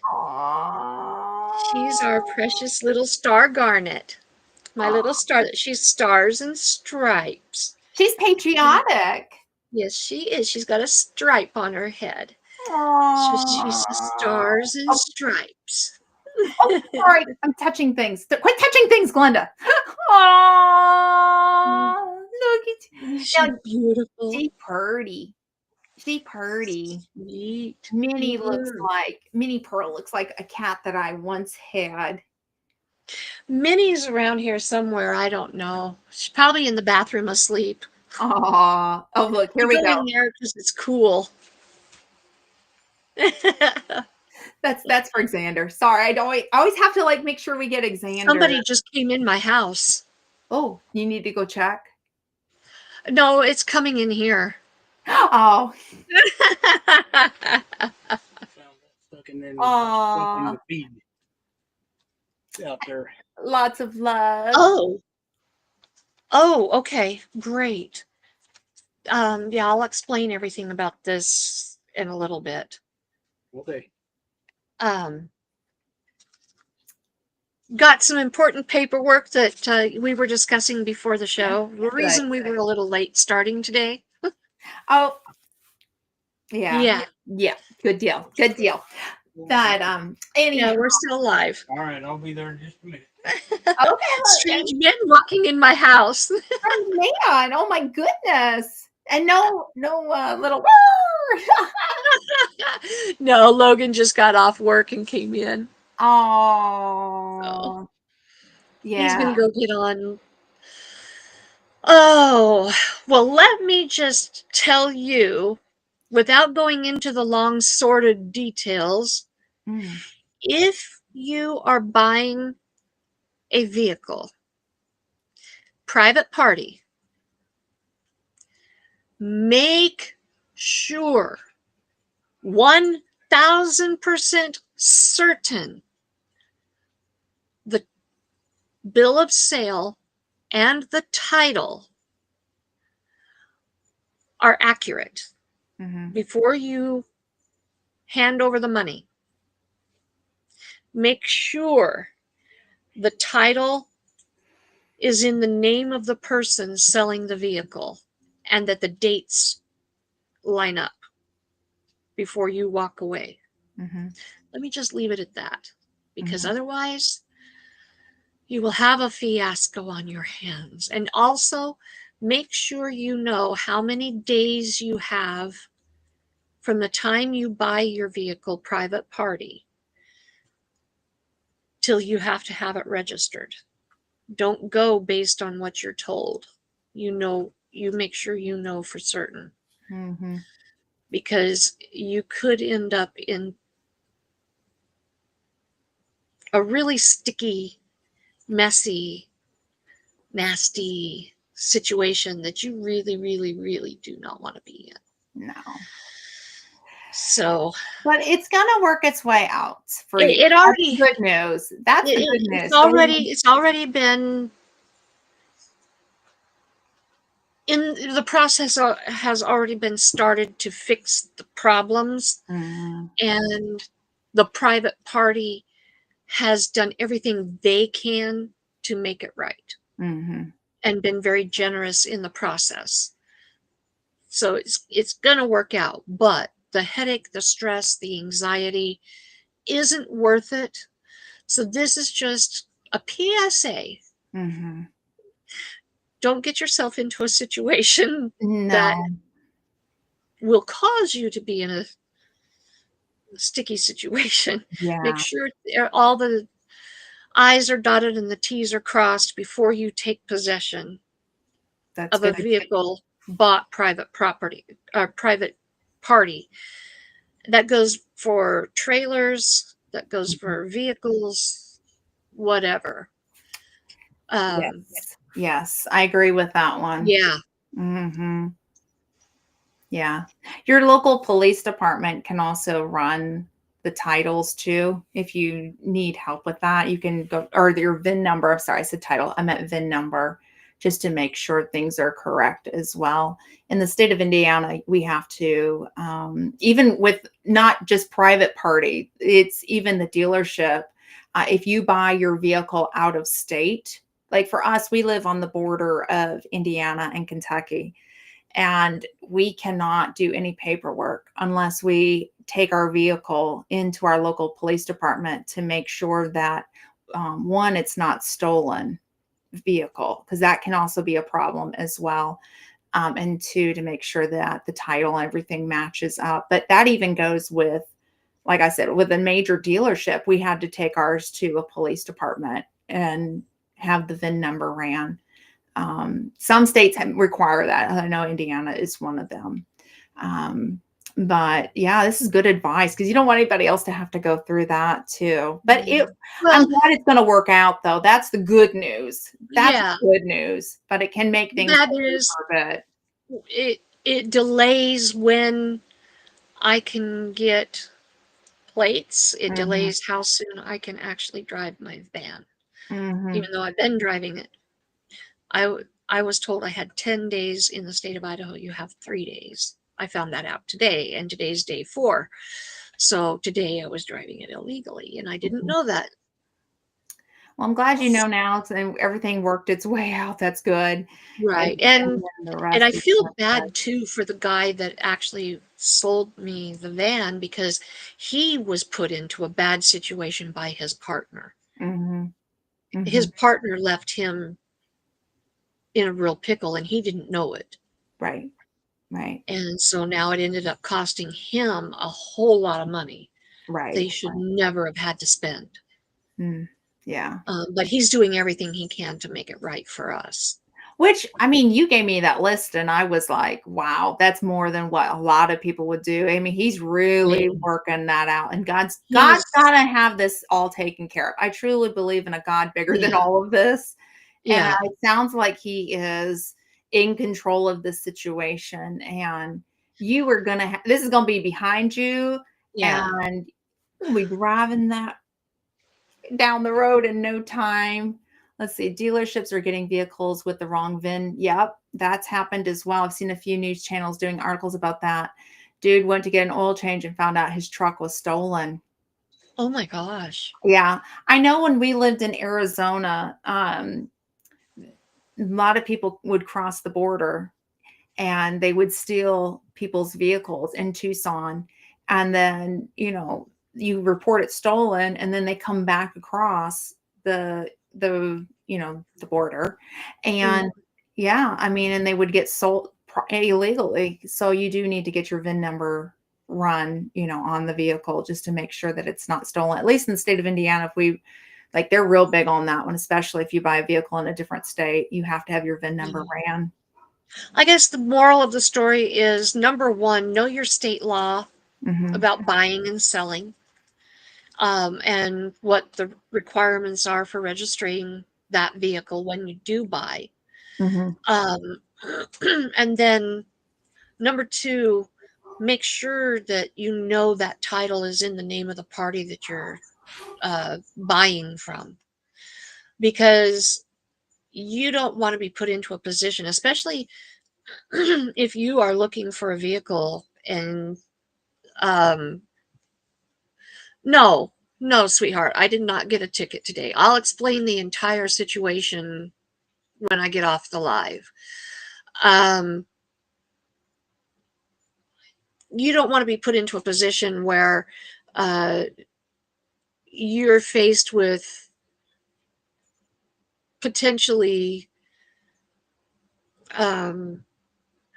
being accused of buying a stolen vehicle, or you're uh,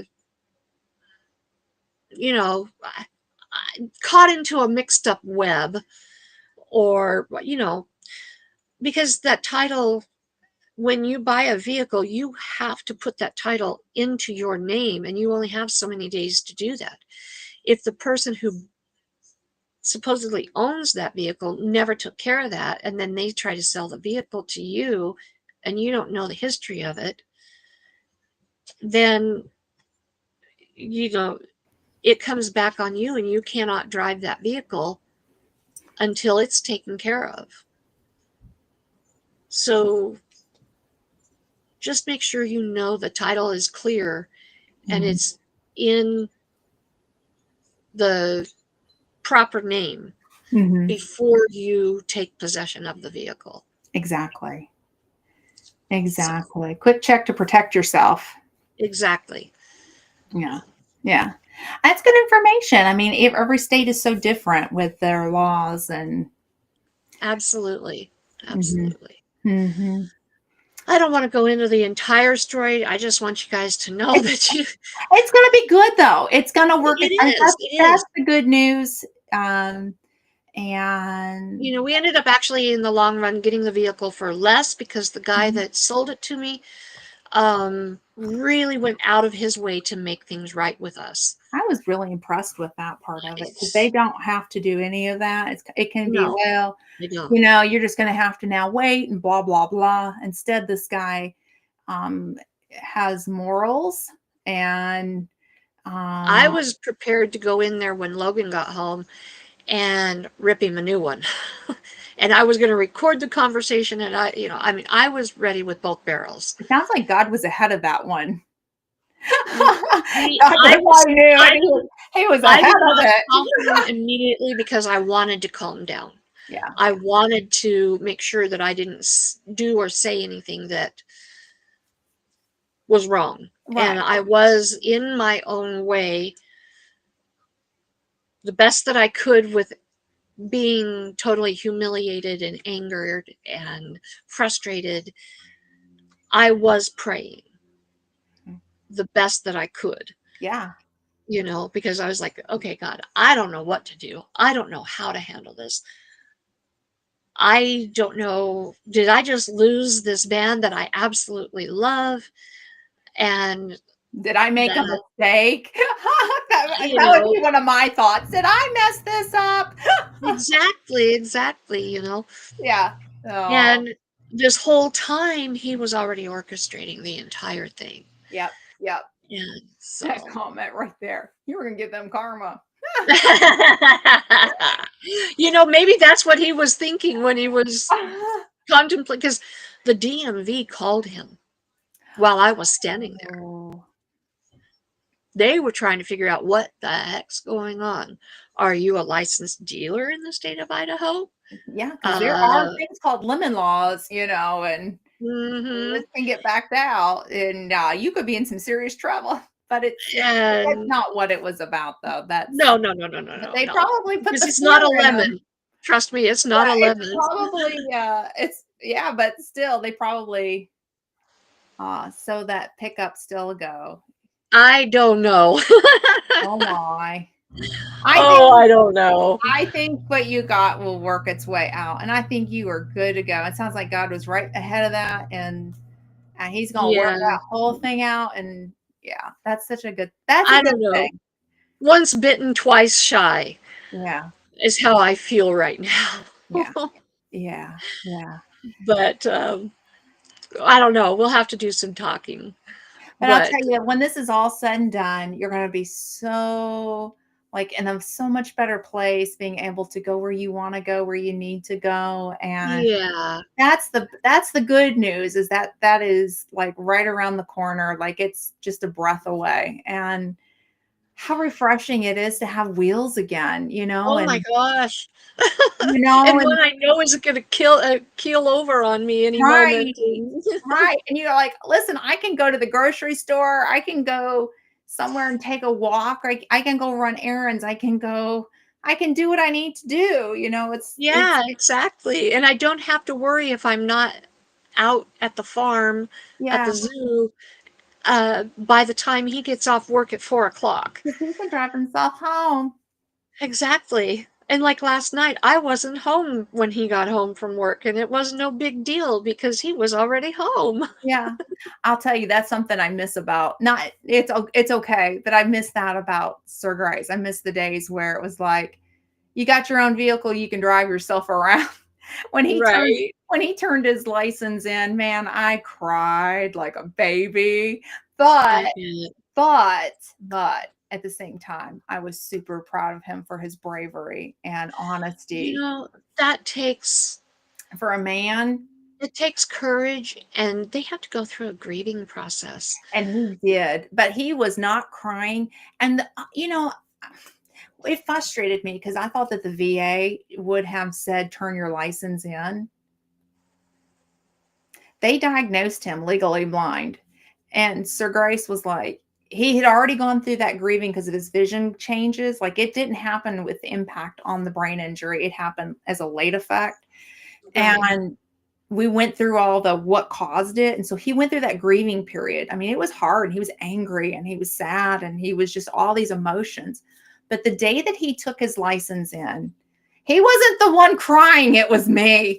I'm like, I'm gonna miss this, had gotten so used to that. You can go on, go do your own thing, and I'll see you later. You know what I mean? And having two vehicles, so ate it up for me because I missed it. But I had to go through my own thing Well, too. he gave it up so he could have his own personal chauffeur. I know. You know what's funny? I was telling, oh, thank you, Lori. I was telling his sister, I said, the good thing about Sir Grace being legally blind is that he can't see the way that I drive. And so he doesn't know like what's going on, going down the road, and he's all at peace. Except for yesterday when I was backing in and I almost hit my mailbox and I slammed the brake and he went like that. And he goes, what? And I went, I almost hit the mailbox backing in.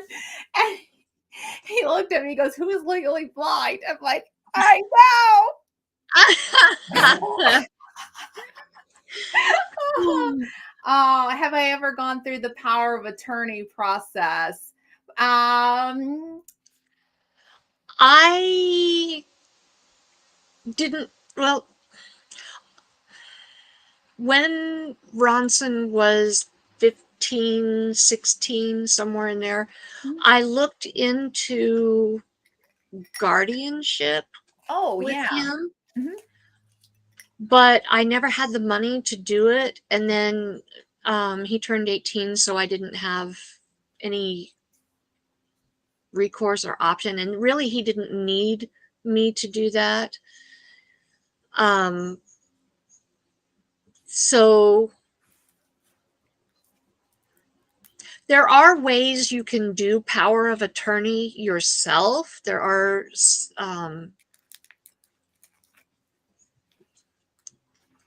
you can get the paperwork yourself and fill it out. Mm-hmm. But what you would want to do is you would want to find an attorney who does power of attorney, and that's, or if you're looking for power of attorney over, say, a parent or a child, then you want to go to somebody who does family law, Mm-hmm. focused on power of attorney and guardianship. Mm-hmm. Yeah, that's gonna be my same recommendation. I would find a lawyer. Yeah. And you can ask for their prices up front, I'm sure. I mean, I would Oh, ask if it yeah. were me, you Yeah. know. But yeah, that would be my thing would be And um if you have a thing called legal aid, mhm, here we have Idaho Legal Aid. mm, If you have a program called legal aid, mhm, you may possibly, um, legal aid goes primarily based on your income, and they can sometimes find you either a prorated or a pro bono attorney who deals with family law, mhm. or they can direct you to um, an attorney who does that. So Xander hit on a point, and I'm gonna say that he's correct on that. He said at some hospitals they have the paperwork for power of attorney paperwork. Well, it's the medical power of attorney is what it is. And Right, they can offer that to you and have that on file. If you fill that paperwork out, ask for a hard copy of it and keep it in a safe location.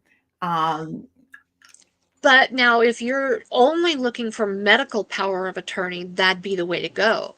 But mhm, if you're looking for full power of attorney, mhm. you're going to need to go through the courts. I would recommend a lawyer.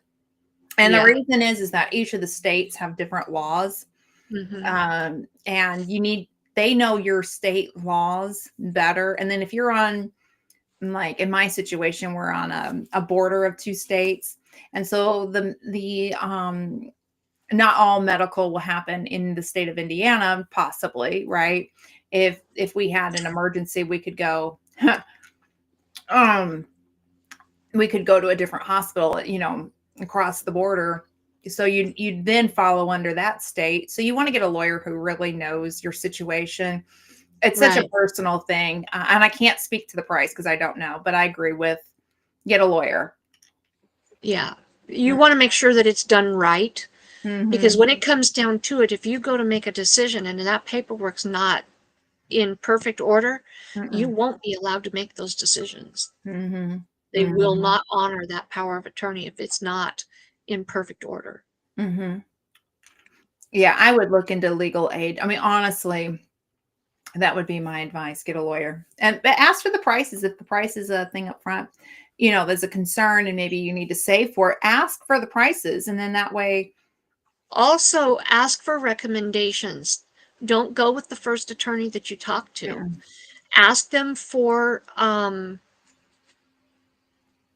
clients that you can mhm, speak to who they have helped, so mhm, that you can get uh, recommendations, mhm, or talk to people that you know who have gotten power of attorney and get their advice on who they've helped or who they got help from. I mean, mhm, um, I needed an attorney one time for an auto accident, and I got advice from a friend who had gone through a particular law office, but what she had gone through that office for was for a bankruptcy.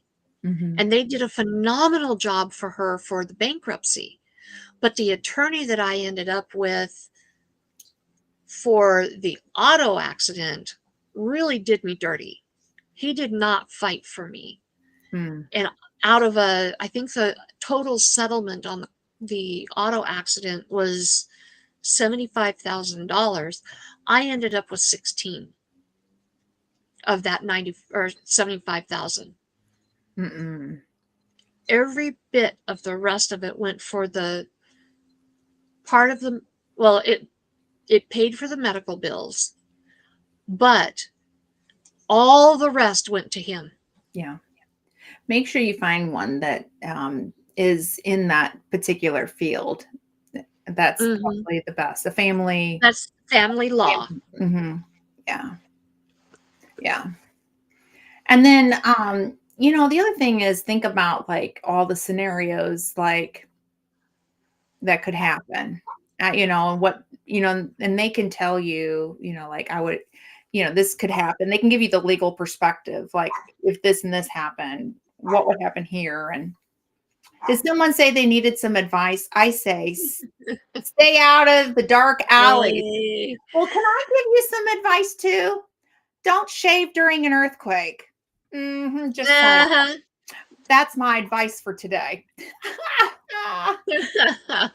Speaking of earthquakes, Mm. did you know that in Stanley, Idaho, we have been experiencing clusters of earthquakes, and they have just been rolling and rolling and rolling, and it's affecting one of the volcanoes in Yellowstone. I had not been able to watch a whole lot of the news lately, so no, I didn't. Normally our earthquakes are in Chalice, and here, what was it, 6 years ago? Hmm. Ronson, when did you live with us and we had that really bad earthquake that was your first earthquake experience? Was that 6 years ago? I can't remember. But we had a really strong earthquake in Chalice, Hmm. and it was felt all the way down to Las Vegas. Oh wow. The ripples were felt, and here in the Treasure Valley, there was damage to some of the buildings. Mm. Um, and that was like approximately 6 years ago. And now, um, yeah, it was about 6 years ago. And now in Chalice, or not Chalice, in Stanley, they are having clusters of earthquakes, and it's been just rolling.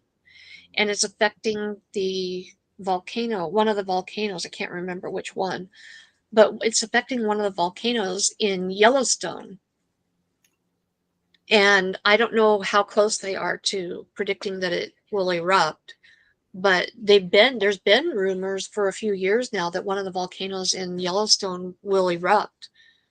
And so, yeah, it's been rocking and rolling here in Idaho. I figured you might remember that, Xander. Hmm. That was quite an experience. Logan and I had laid down for a nap, and Ronson was in his room messing around on his computer.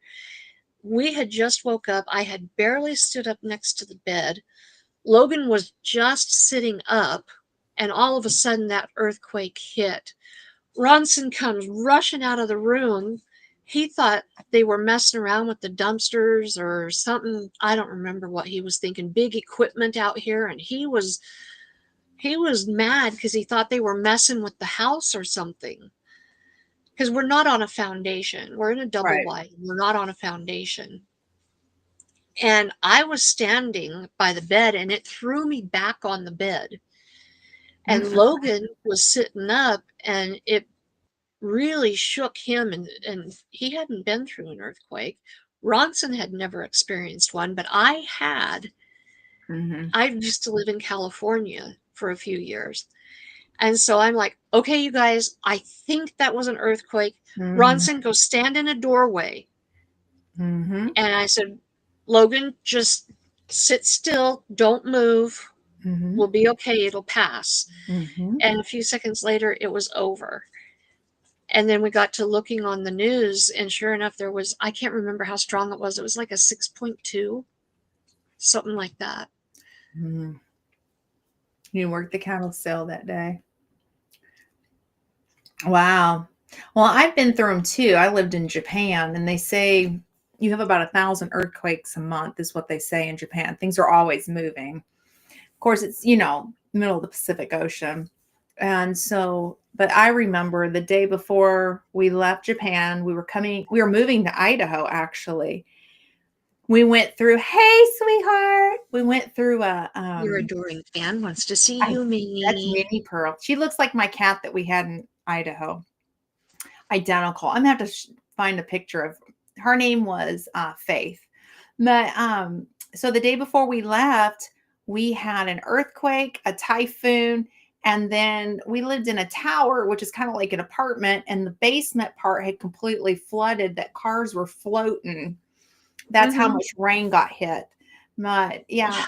we went through quite a few ourselves. Yeah, I lived in Japan for 3 years. And I loved Japan. I have to say, I'm from a small town. I was a military brat, but my mom moved us to Indiana where my grandfather pastored a church. She lived And in Idaho for a while I lived too. in Idaho too. So my husband was in the military. So that let me fill that little blank in because I didn't just like pick up and move just because. I wish I could No, say I don't you did, destroy but that. no, the military took us to Japan. And so I moved from small town USA to world's largest city. And I hated the first 6 months of living in Japan. I thought that they didn't know how to speak English. It was too crowded. I mean, when I say crowded, you're up on your tippy toes when you take the trains around. Um, and the smells were awful. And I mean, oh, but I had to make a choice. I had 2.5 years left. Am I going to sit in the mully grub, or am I going to get out and really enjoy it? Because my grandfather loved Japan. He was stationed there after the bombing. And so I decided I'm going to have to make myself get out. And I got out into the culture and I started teaching English in my home and really just kind of immersing myself into their culture. And I ended up loving it. I loved the people. I never once was scared. I would go into downtown Tokyo all the time by myself. I even took my then newborn baby down with me.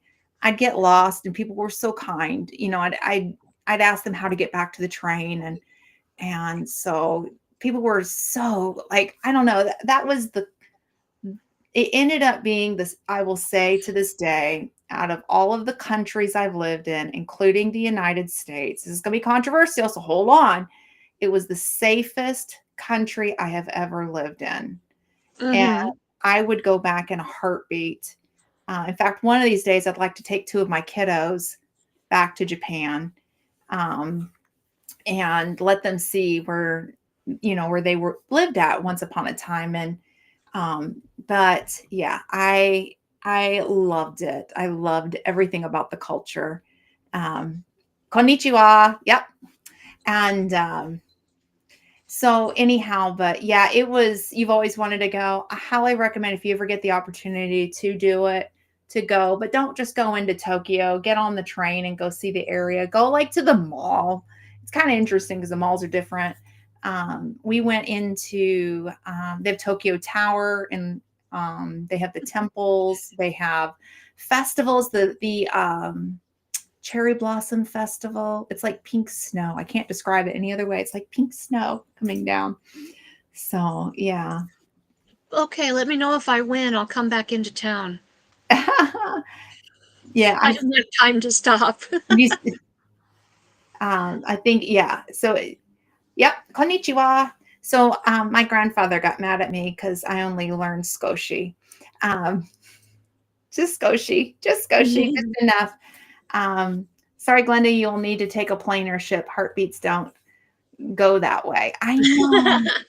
It's a 13-hour flight from Chicago to Narita.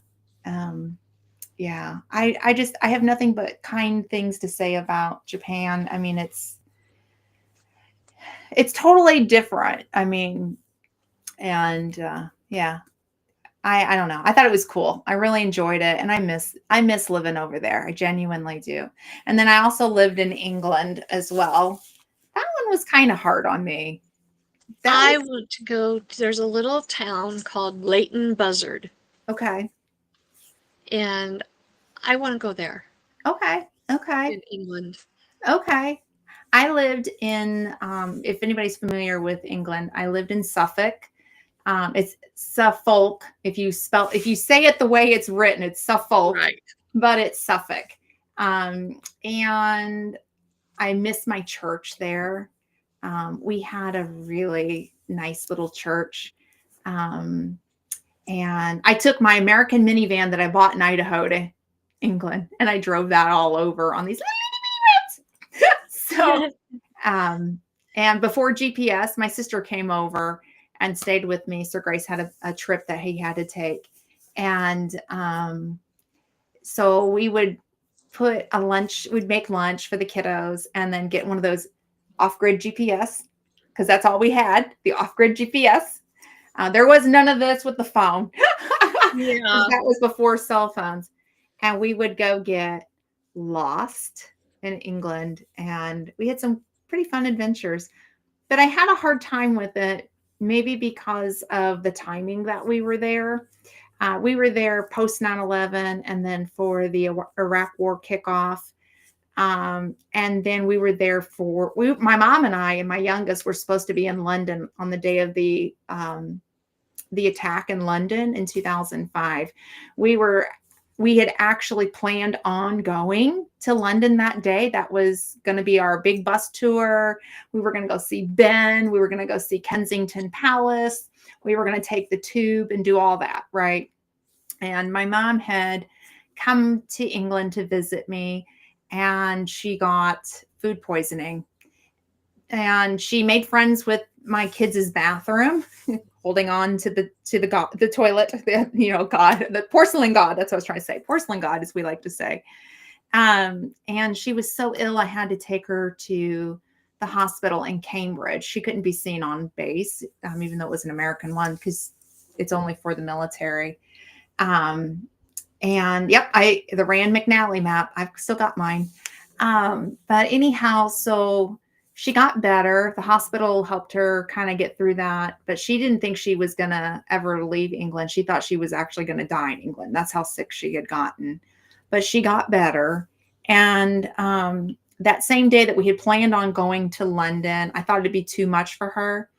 And a friend of mine from church said, well, your mom didn't get a proper English experience. Would you like to come to my house for tea? And I'm like, yes, I would love to come to your house for tea because I know what tea time is about, right? And I thought that'd be like the perfect English experience. She made Right. scones from scratch. She made clotted cream from scratch. She had the tea sandwiches, and she had, her little tea kettle set up, and such a lovely, I miss her. She was a very dear friend of mine. I still get to talk to her from time to time.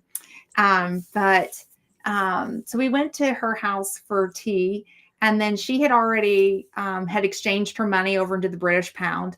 And she said, why don't we go grocery shopping on the way home? I need to spend all this money. I have way too much. Can you use some groceries, Glinda? I'm like, yes. She goes, I'm not going to turn that back in. So darn it, we went grocery shopping. We went to Tesco in the village that we used to live in. I took her and I showed her where I used to live at. Clotted cream, yes, right, Xander? You have got to try clotted cream if you've never heard of it. But anyhow, so we get back to the installation that we were stationed at, and they had the dogs out. They had the firearms out. They had the Jeeps out. They had all of the military stuff out. And then they're all dressed up, if you know what I mean. Like, it's serious. Like, we are in trouble, serious, right?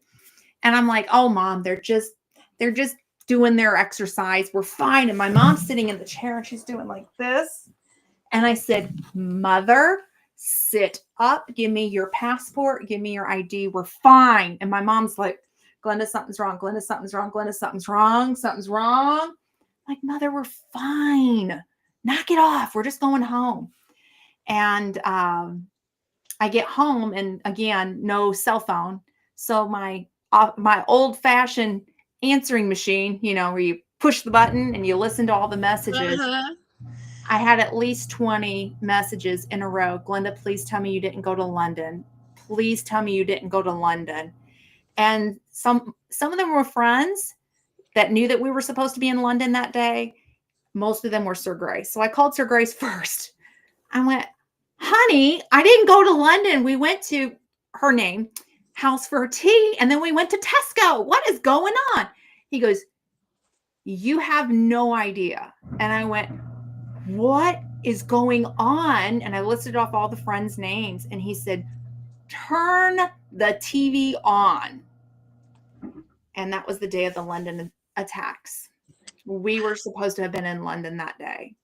And so I feel bad your mom got sick, but that was God's way of saving you. it was. And then we couldn't leave the base because, when you're in, you're in. And so I'm like, Mom, if I take you to the airport, I may not be able to get back home because we're locked in now. We can't. So she called American Airlines, explained the situation, and they were good to her. They gave her an extra week, no fee, no nothing, So she ended up getting even better, fully better. And when things kind of calmed down where we could leave out, I took her to a village in Bury St. Edmunds is the name of the village. And we went to market day. She said, oh, Glenda, all I saw was feet. And a lot of them don't have beautiful feet because she couldn't get her head all the way up. She was still kind of recovering from it. But they banned the distribute. True clotted cream is made from unpasteurized milk, and the FDA officially banned the distribution of any milk or milk products that haven't been pasteurized in America since 1987. I have to say, I bought it I bought traditional clotted cream at Jungle Gyms in Ohio. So I don't know how they got around that one. It's not pasteurized. It's unpasteurized, but don't tell anybody. I bought it at Jungle Gyms. Yeah, God works in mysterious ways. Mom and I have had that conversation a lot since then. And while I'm not glad that she was sick, I'm glad she was sick because we were supposed to have done everything. So Mom never got to see London other than from the road, going to the airport. But yeah, mom missed out on that. But hey, we still had a good time, and she got to have proper English tea at my friend's house.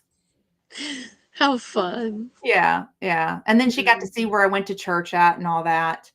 Yeah, it is making its way back because I buy raw milk. They market it for animals.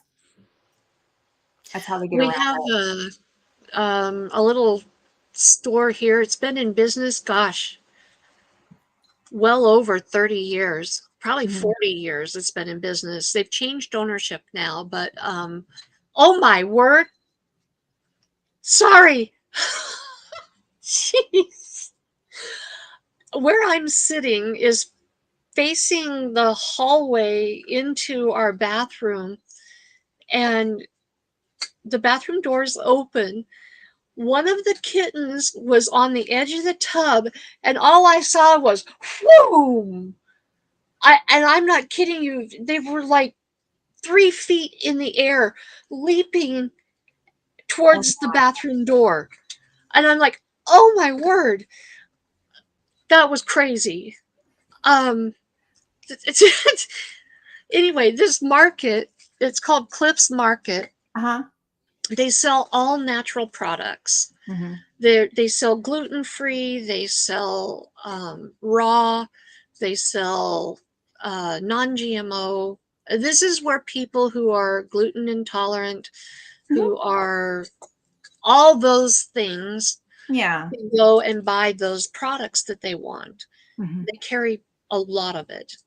And they have a case where you can actually buy raw milk. You can buy raw goat's milk. Yes, only this one, I don't think it was one of the lords. I think it was one of the ladies leaping. I'm not kidding. All I saw was the front legs up like this and the back legs hanging and just, whoa. It's, that was wild. Right. Oh my word. But anyway, you can go and buy raw milk Hmm. and fresh made butters and cheeses Yeah, we have and just like that. local Hmm. grown, like in Treasure Valley grown produce. Hmm. Hmm. We have And one too. Hmm. It's good. yeah, We have to market the raw milk as for animal consumption, at least in our area, and that's what it says on it. That's how they get around the rawness of it, and I still buy it and we still drink I it, don't, but that's how they that they don't do market that. it here. As far as I know, they don't do that here Oh, ours yet. they do, and I don't care. I still buy it. And then we also have low pasteurized as well that you can buy at the same place. So if you want just a little bit of pasteurized, and it says low pasteurized, and that's marketed for human consumption, but the unpasteurized, they market it for animal consumption only. May have a family day at work. Oh, that's cool. I'm sorry, I have to like this cracked me up. So I'm gonna back it up just a little bit. So Jesse said the reason that clotted cream is made with unpasteurized milk is that the natural unmodified structure of the fat helps it to clot, which occurs when the cream separates from the whey. And let me just say, it's like really good. It's really hard to describe what clotted cream is unless you have it. But you put it with a little bit of jam and on a scone, and a scone is like a biscuit, and Mhm. so good. And this is what was cracking me up. I'm like, I'm getting hungry, and I'm thinking, it's like it's a 2.5 hour drive to Jungle Gyms. Maybe I just need to make a stop out there. And if you don't know what Jungle Gyms is, you've not been to Cincinnati. I'm just saying. There are two of Nope, never them. been. It I've is. heard. It blows your mind away. It is the kind. It is a grocery store. It's an international grocery store. Okay. There's two locations in the Cincinnati area. Um, if you ever go or you know somebody who's going, please advise them to put good walking shoes on because you're going to be in there all day. It is like that big of a grocery store. I'm Oh not wow. lying. I'm not lying. My mom took me like 12 years So ago. do you have to have a driver's license to use their carts? Maybe. I don't know. No, I don't know. They have the carts that you can get around, but if you're walking, you want good shoes. First time I went, my mom was trying to throw me off, and she was like, I said, "Where were you taking us?" And she'd give us clues, and none of the clues ever added up. Like Simon and Garfunkel was one of her clues. I'm like, how do you come with that? And the point was that it's a crazy place. Like she had like hearts. You got to figure out like there's hearts or there's like spaceships, and like she was coming up with all these crazy things, like clues that did not add up. Uh-huh. Well, that explains this grocery store. It's crazy. It's mind-boggling. Every country is represented in some way, shape, or form and with their foods in this grocery store. Something. There's a Japan section, there's a China section, there's a Italy section, Xander. There is Scottish, there's Irish, there's, you name it, it's there. You can find it. And then they have the American part too. Mm-hmm. Um, I am not kidding. It is such a big place. But what was funny was the first time I went to the old location, not the new. I need to go to the new one. I've never been to that one. I've just been to the old one because that's closest to me. But the bathrooms in the center of the store, and yeah, and the door to the bathroom is a porta potty. Okay. So my brain, the first time I went, my mom goes in there and I'm thinking, okay, mom's using the porta pots. This is weird in the middle of the store. And you really think that they're using the porta pots. And like a dork, somebody's walking in behind my mom and I went, but my mom's in there.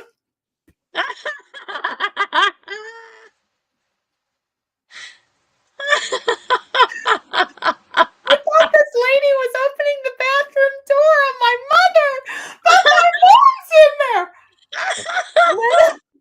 have it set up just like you think it's really a real porta pot in the Oh, middle of that's the funny. store. And all it is it's the doors. Someday I'm gonna have to go back and video this and show you. And then in between the men's and the women's bathroom, they have like an old-fashioned outhouse where you can sit on it Uh-huh. and take your pictures. Uh-huh. It is funny, but they So have what did the lady say? nothing. She probably thought I was an idiot going in. Mom, my mom's in there.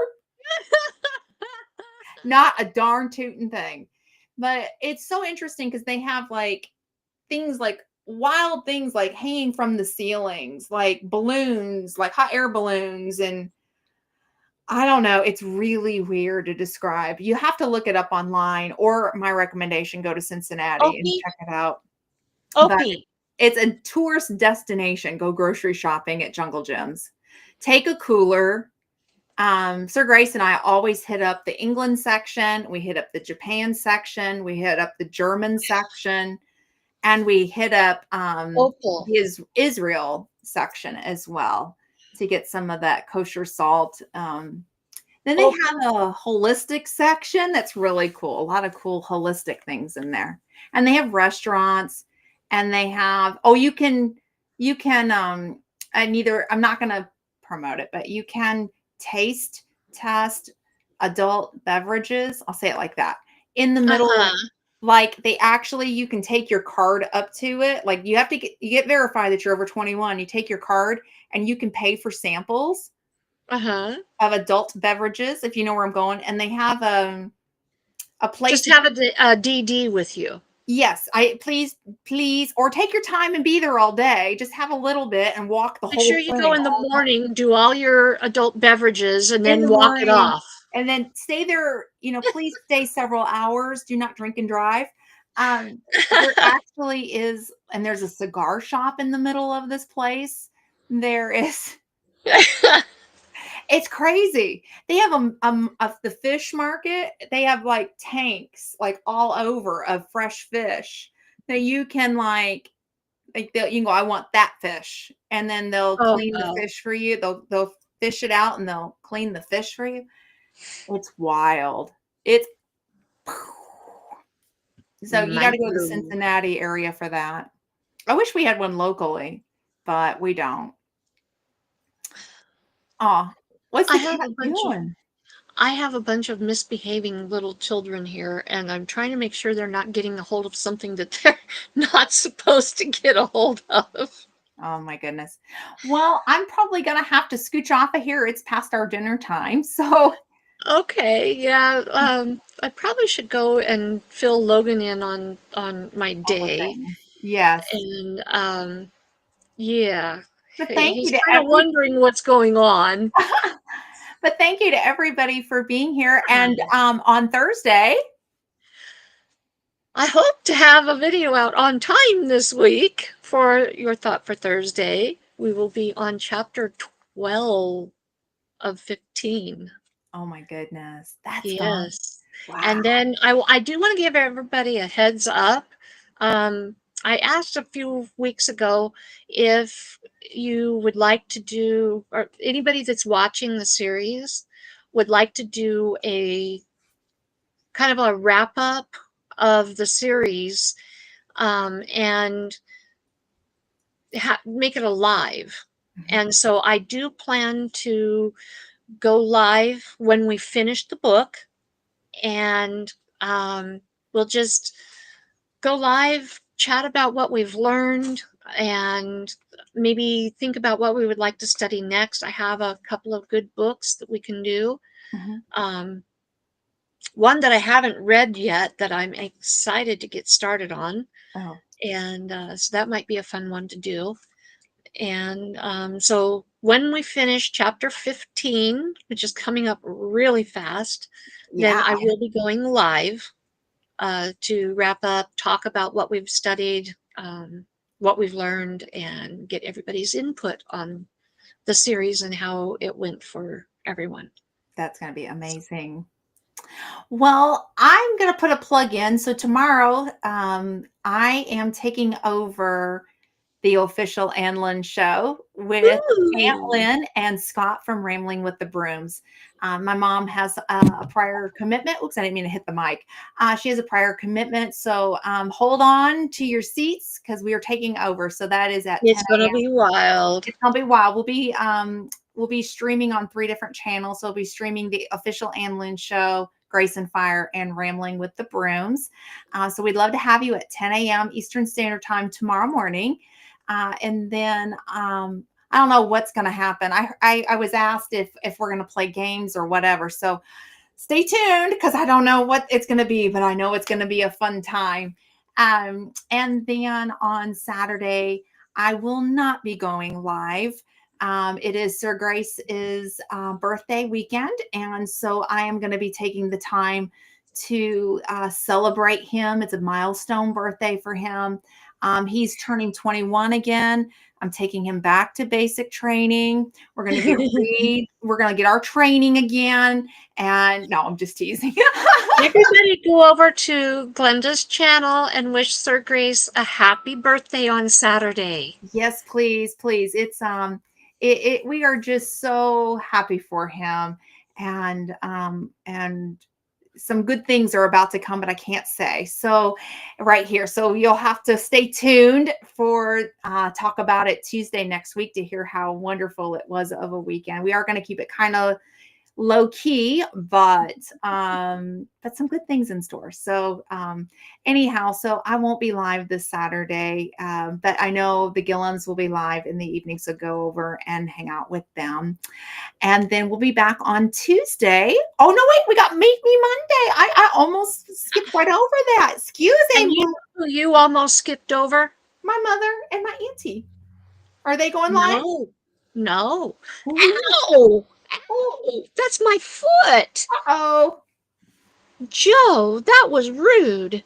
Uh-oh. Sorry. That's okay. Who did I skip had over? on my toes, bare toes. Ooh. No, you may not. Oh, sorry. That's okay.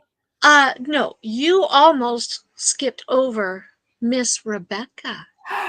Oh, excuse Rebecca Touched by me. Yarn will be my guest on Monday. Oh, I You love guys don't want Rebecca. to miss it. Rebecca is one of the sweetest, most genuine, awesome moderators and Yes. most giving people you could ever know.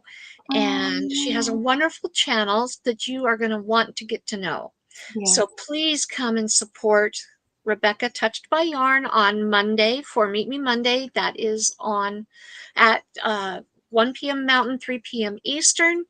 And if you can't make it at that time, please come back and watch the replay.